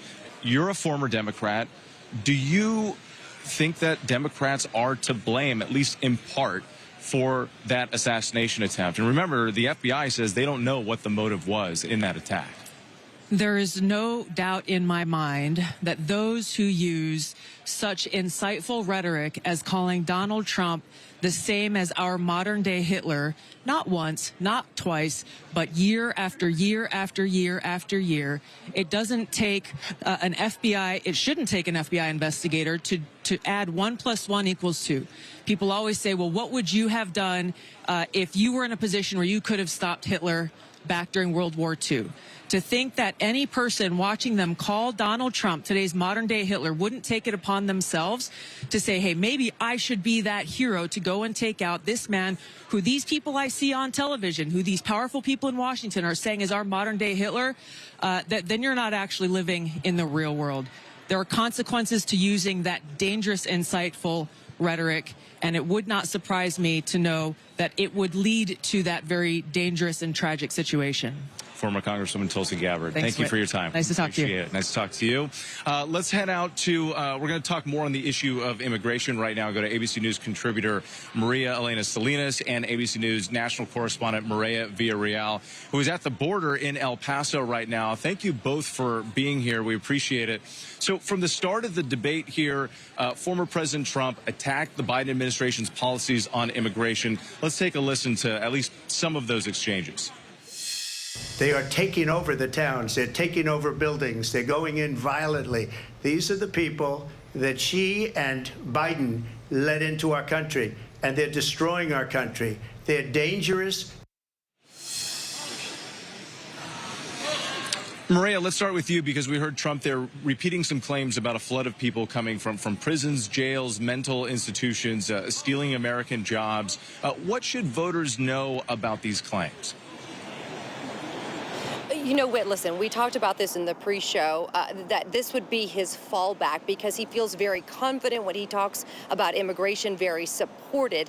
But there is some issue, some concern with this because a lot of what he talks about are spins on exactly what the truth might be. So, for example, yes, we've had some record numbers during the Biden administration of encounters with migrants at the border. However, that does not mean that they are coming from mental health institutions and prisons. In fact, there are no facts that actually prove that statement that he has continued to say. Some other points that definitely stuck out to me. Again, we've heard a lot of people referencing the comment he made from Ohio and how migrants are stealing pets and eating them. Again, we've had a number of people fact check that, and it is not true. I mean, and then the biggest one for us is when he talks about the influence of the presidential election and how migrants are being shipped to the United States in order for them to vote. Look, it is very clear there are laws on the books that say already that you have to be a U.S. citizen in order to vote. If you vote illegally, you will go to jail. So those laws are already in the books.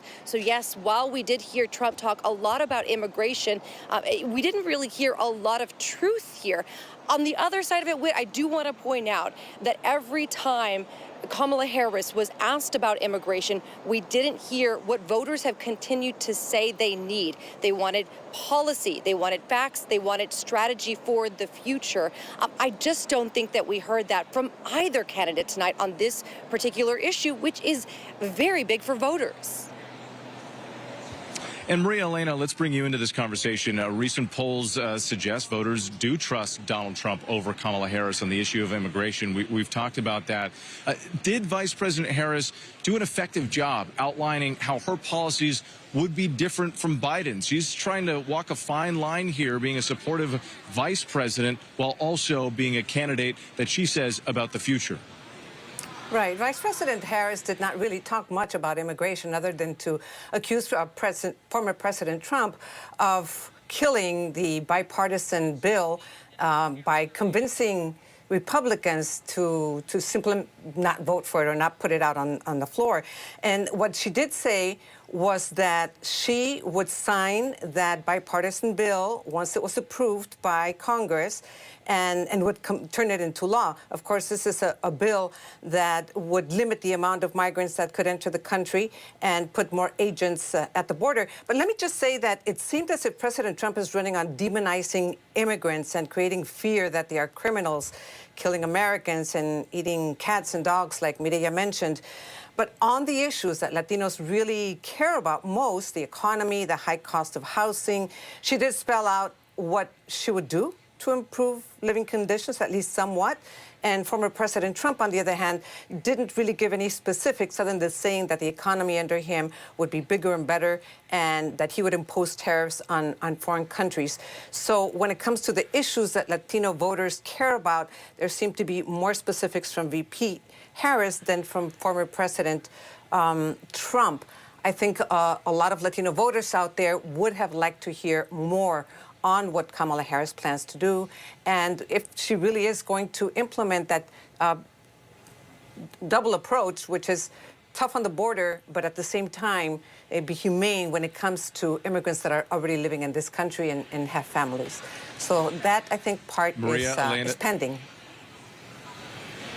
We'll stand by to hear more as the campaign continues. Maria Elena Salinas and Maria Villarreal, thanks to you both. And as we mentioned earlier, the economy, of course, one of the major points of interest for tonight's debate. So here to discuss more on that and how the candidates did on that issue, Elizabeth Schulze is joining us. So, Elizabeth, what answers on the economy specifically stood out to you the most? Well, and Whit, the very first question of the debate was on the economy. Vice President Harris was asked if she believes Americans are better off now than they were 4 years ago. And frankly, as you pointed out, she didn't answer the question. She instead pivoted to talk about, in broad brushstrokes, some of the policies that she's highlighting: small business tax credits, down payment assistance for home buyers, an expanded child tax credit. Notably, some of the policies she highlighted on the economy front, Whit, were distinct from what we've seen under President Biden. She is really trying to distance herself in some ways from President Biden's economic record, because we know that this has been a liability for the Biden administration. At times, we did see former President Trump attack the Biden administration, and including Vice President Harris's record on the economy. He also doubled down on his plan for more tariffs. But I was also struck with that former President Trump did not go after Vice President Harris more on the issue of inflation. This is one that we know he leads on, he has an edge on, and at times he started going there, but then got sidetracked by some of those personal attacks. When you talk to voters, what they want to know is the answer to that question. They want to answer, are they better off financially now than they were 4 years ago? And will they be better off in 4 years too?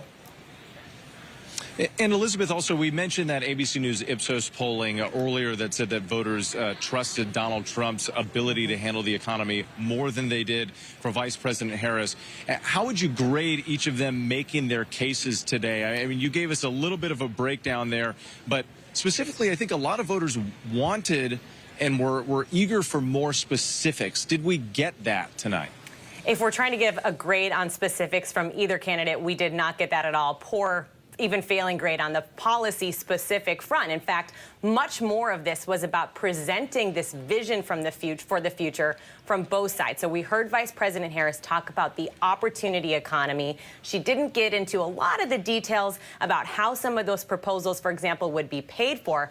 On the other hand, we heard former President Trump really tout his own economic record, but he also ignored the fact that a lot of his policies have questions about how they'll be paid for. I mean, just broadly speaking, Whit, not a lot of mention on taxes when we know that that is a big issue for voters and will be a huge issue here in Washington next year. Both of them tried to talk about the economy in broad brushstrokes, but did not get into a lot of those specifics that voters, when you ask them, they want to know, what is the government, what is the president going to do for me? Yeah, no taxes on tips. Remember, both candidates were talking about that, and yet tonight we heard almost Didn't nothing even come up about hardly. it. So Exactly. Elizabeth, thank you. We appreciate it. All right, we showed you Donald Trump earlier here in the spin room following the debate, and while he was here with us, Kamala Harris attended a debate watch party talking to supporters. Here is part of what she had to say.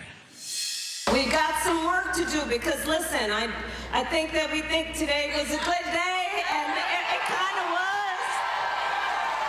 But we have 56 days to go, and guys, we're still the underdogs in this race. It's tight. We have got to win Pennsylvania, and we are going to win Pennsylvania. Of course, Pennsylvania, a critical state, could be make or break, especially for Kamala Harris. Joining us now with more is Terry Moran. Terry, give us some context on what we saw here tonight. Trump again said, quote, talking about abortion, for example, that every legal scholar, every Democrat wanted abortion to be a matter for the states. Now, obviously, we know that that's not true. But who is he speaking to when he continues to say that?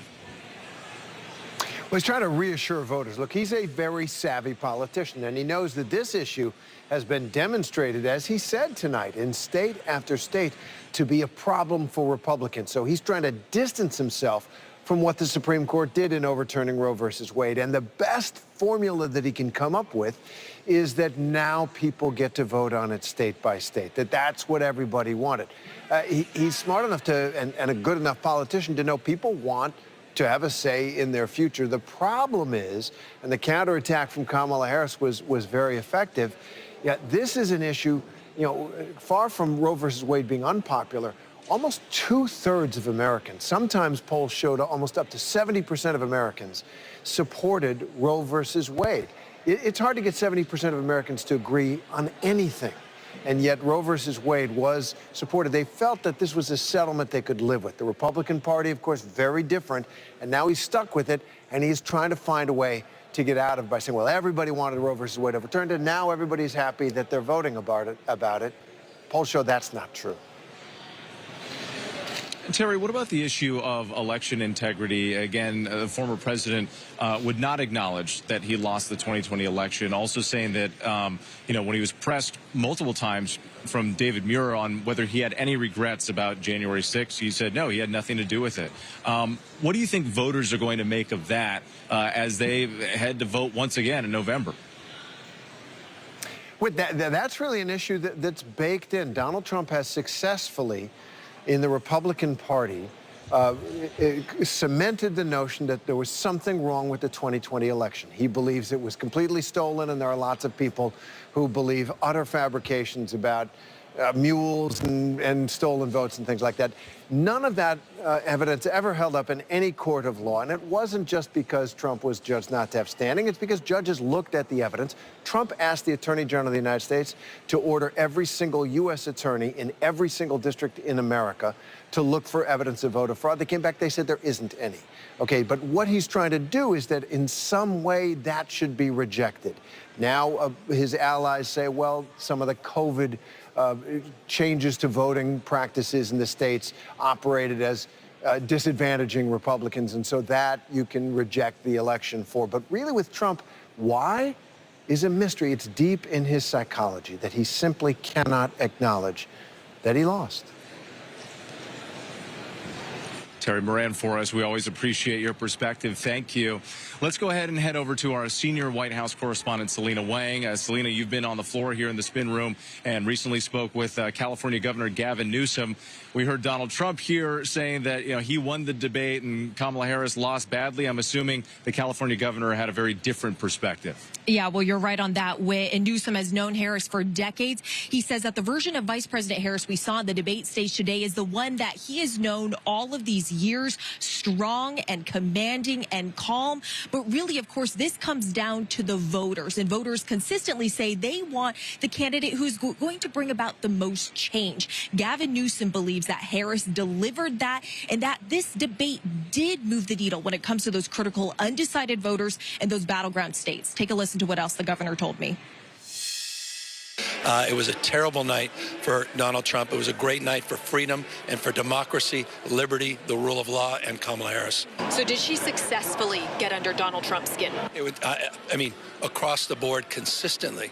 Crowd size, he starts talking about dogs and crowd size again, somehow blaming Nancy Pelosi for January 6th. He was consistent with his past, which is unhinged on the issue, offered no compelling vision for the future, talked about himself, didn't talk about you. She consistently talked about you, me, the future of this country, and talked about things the American people care about.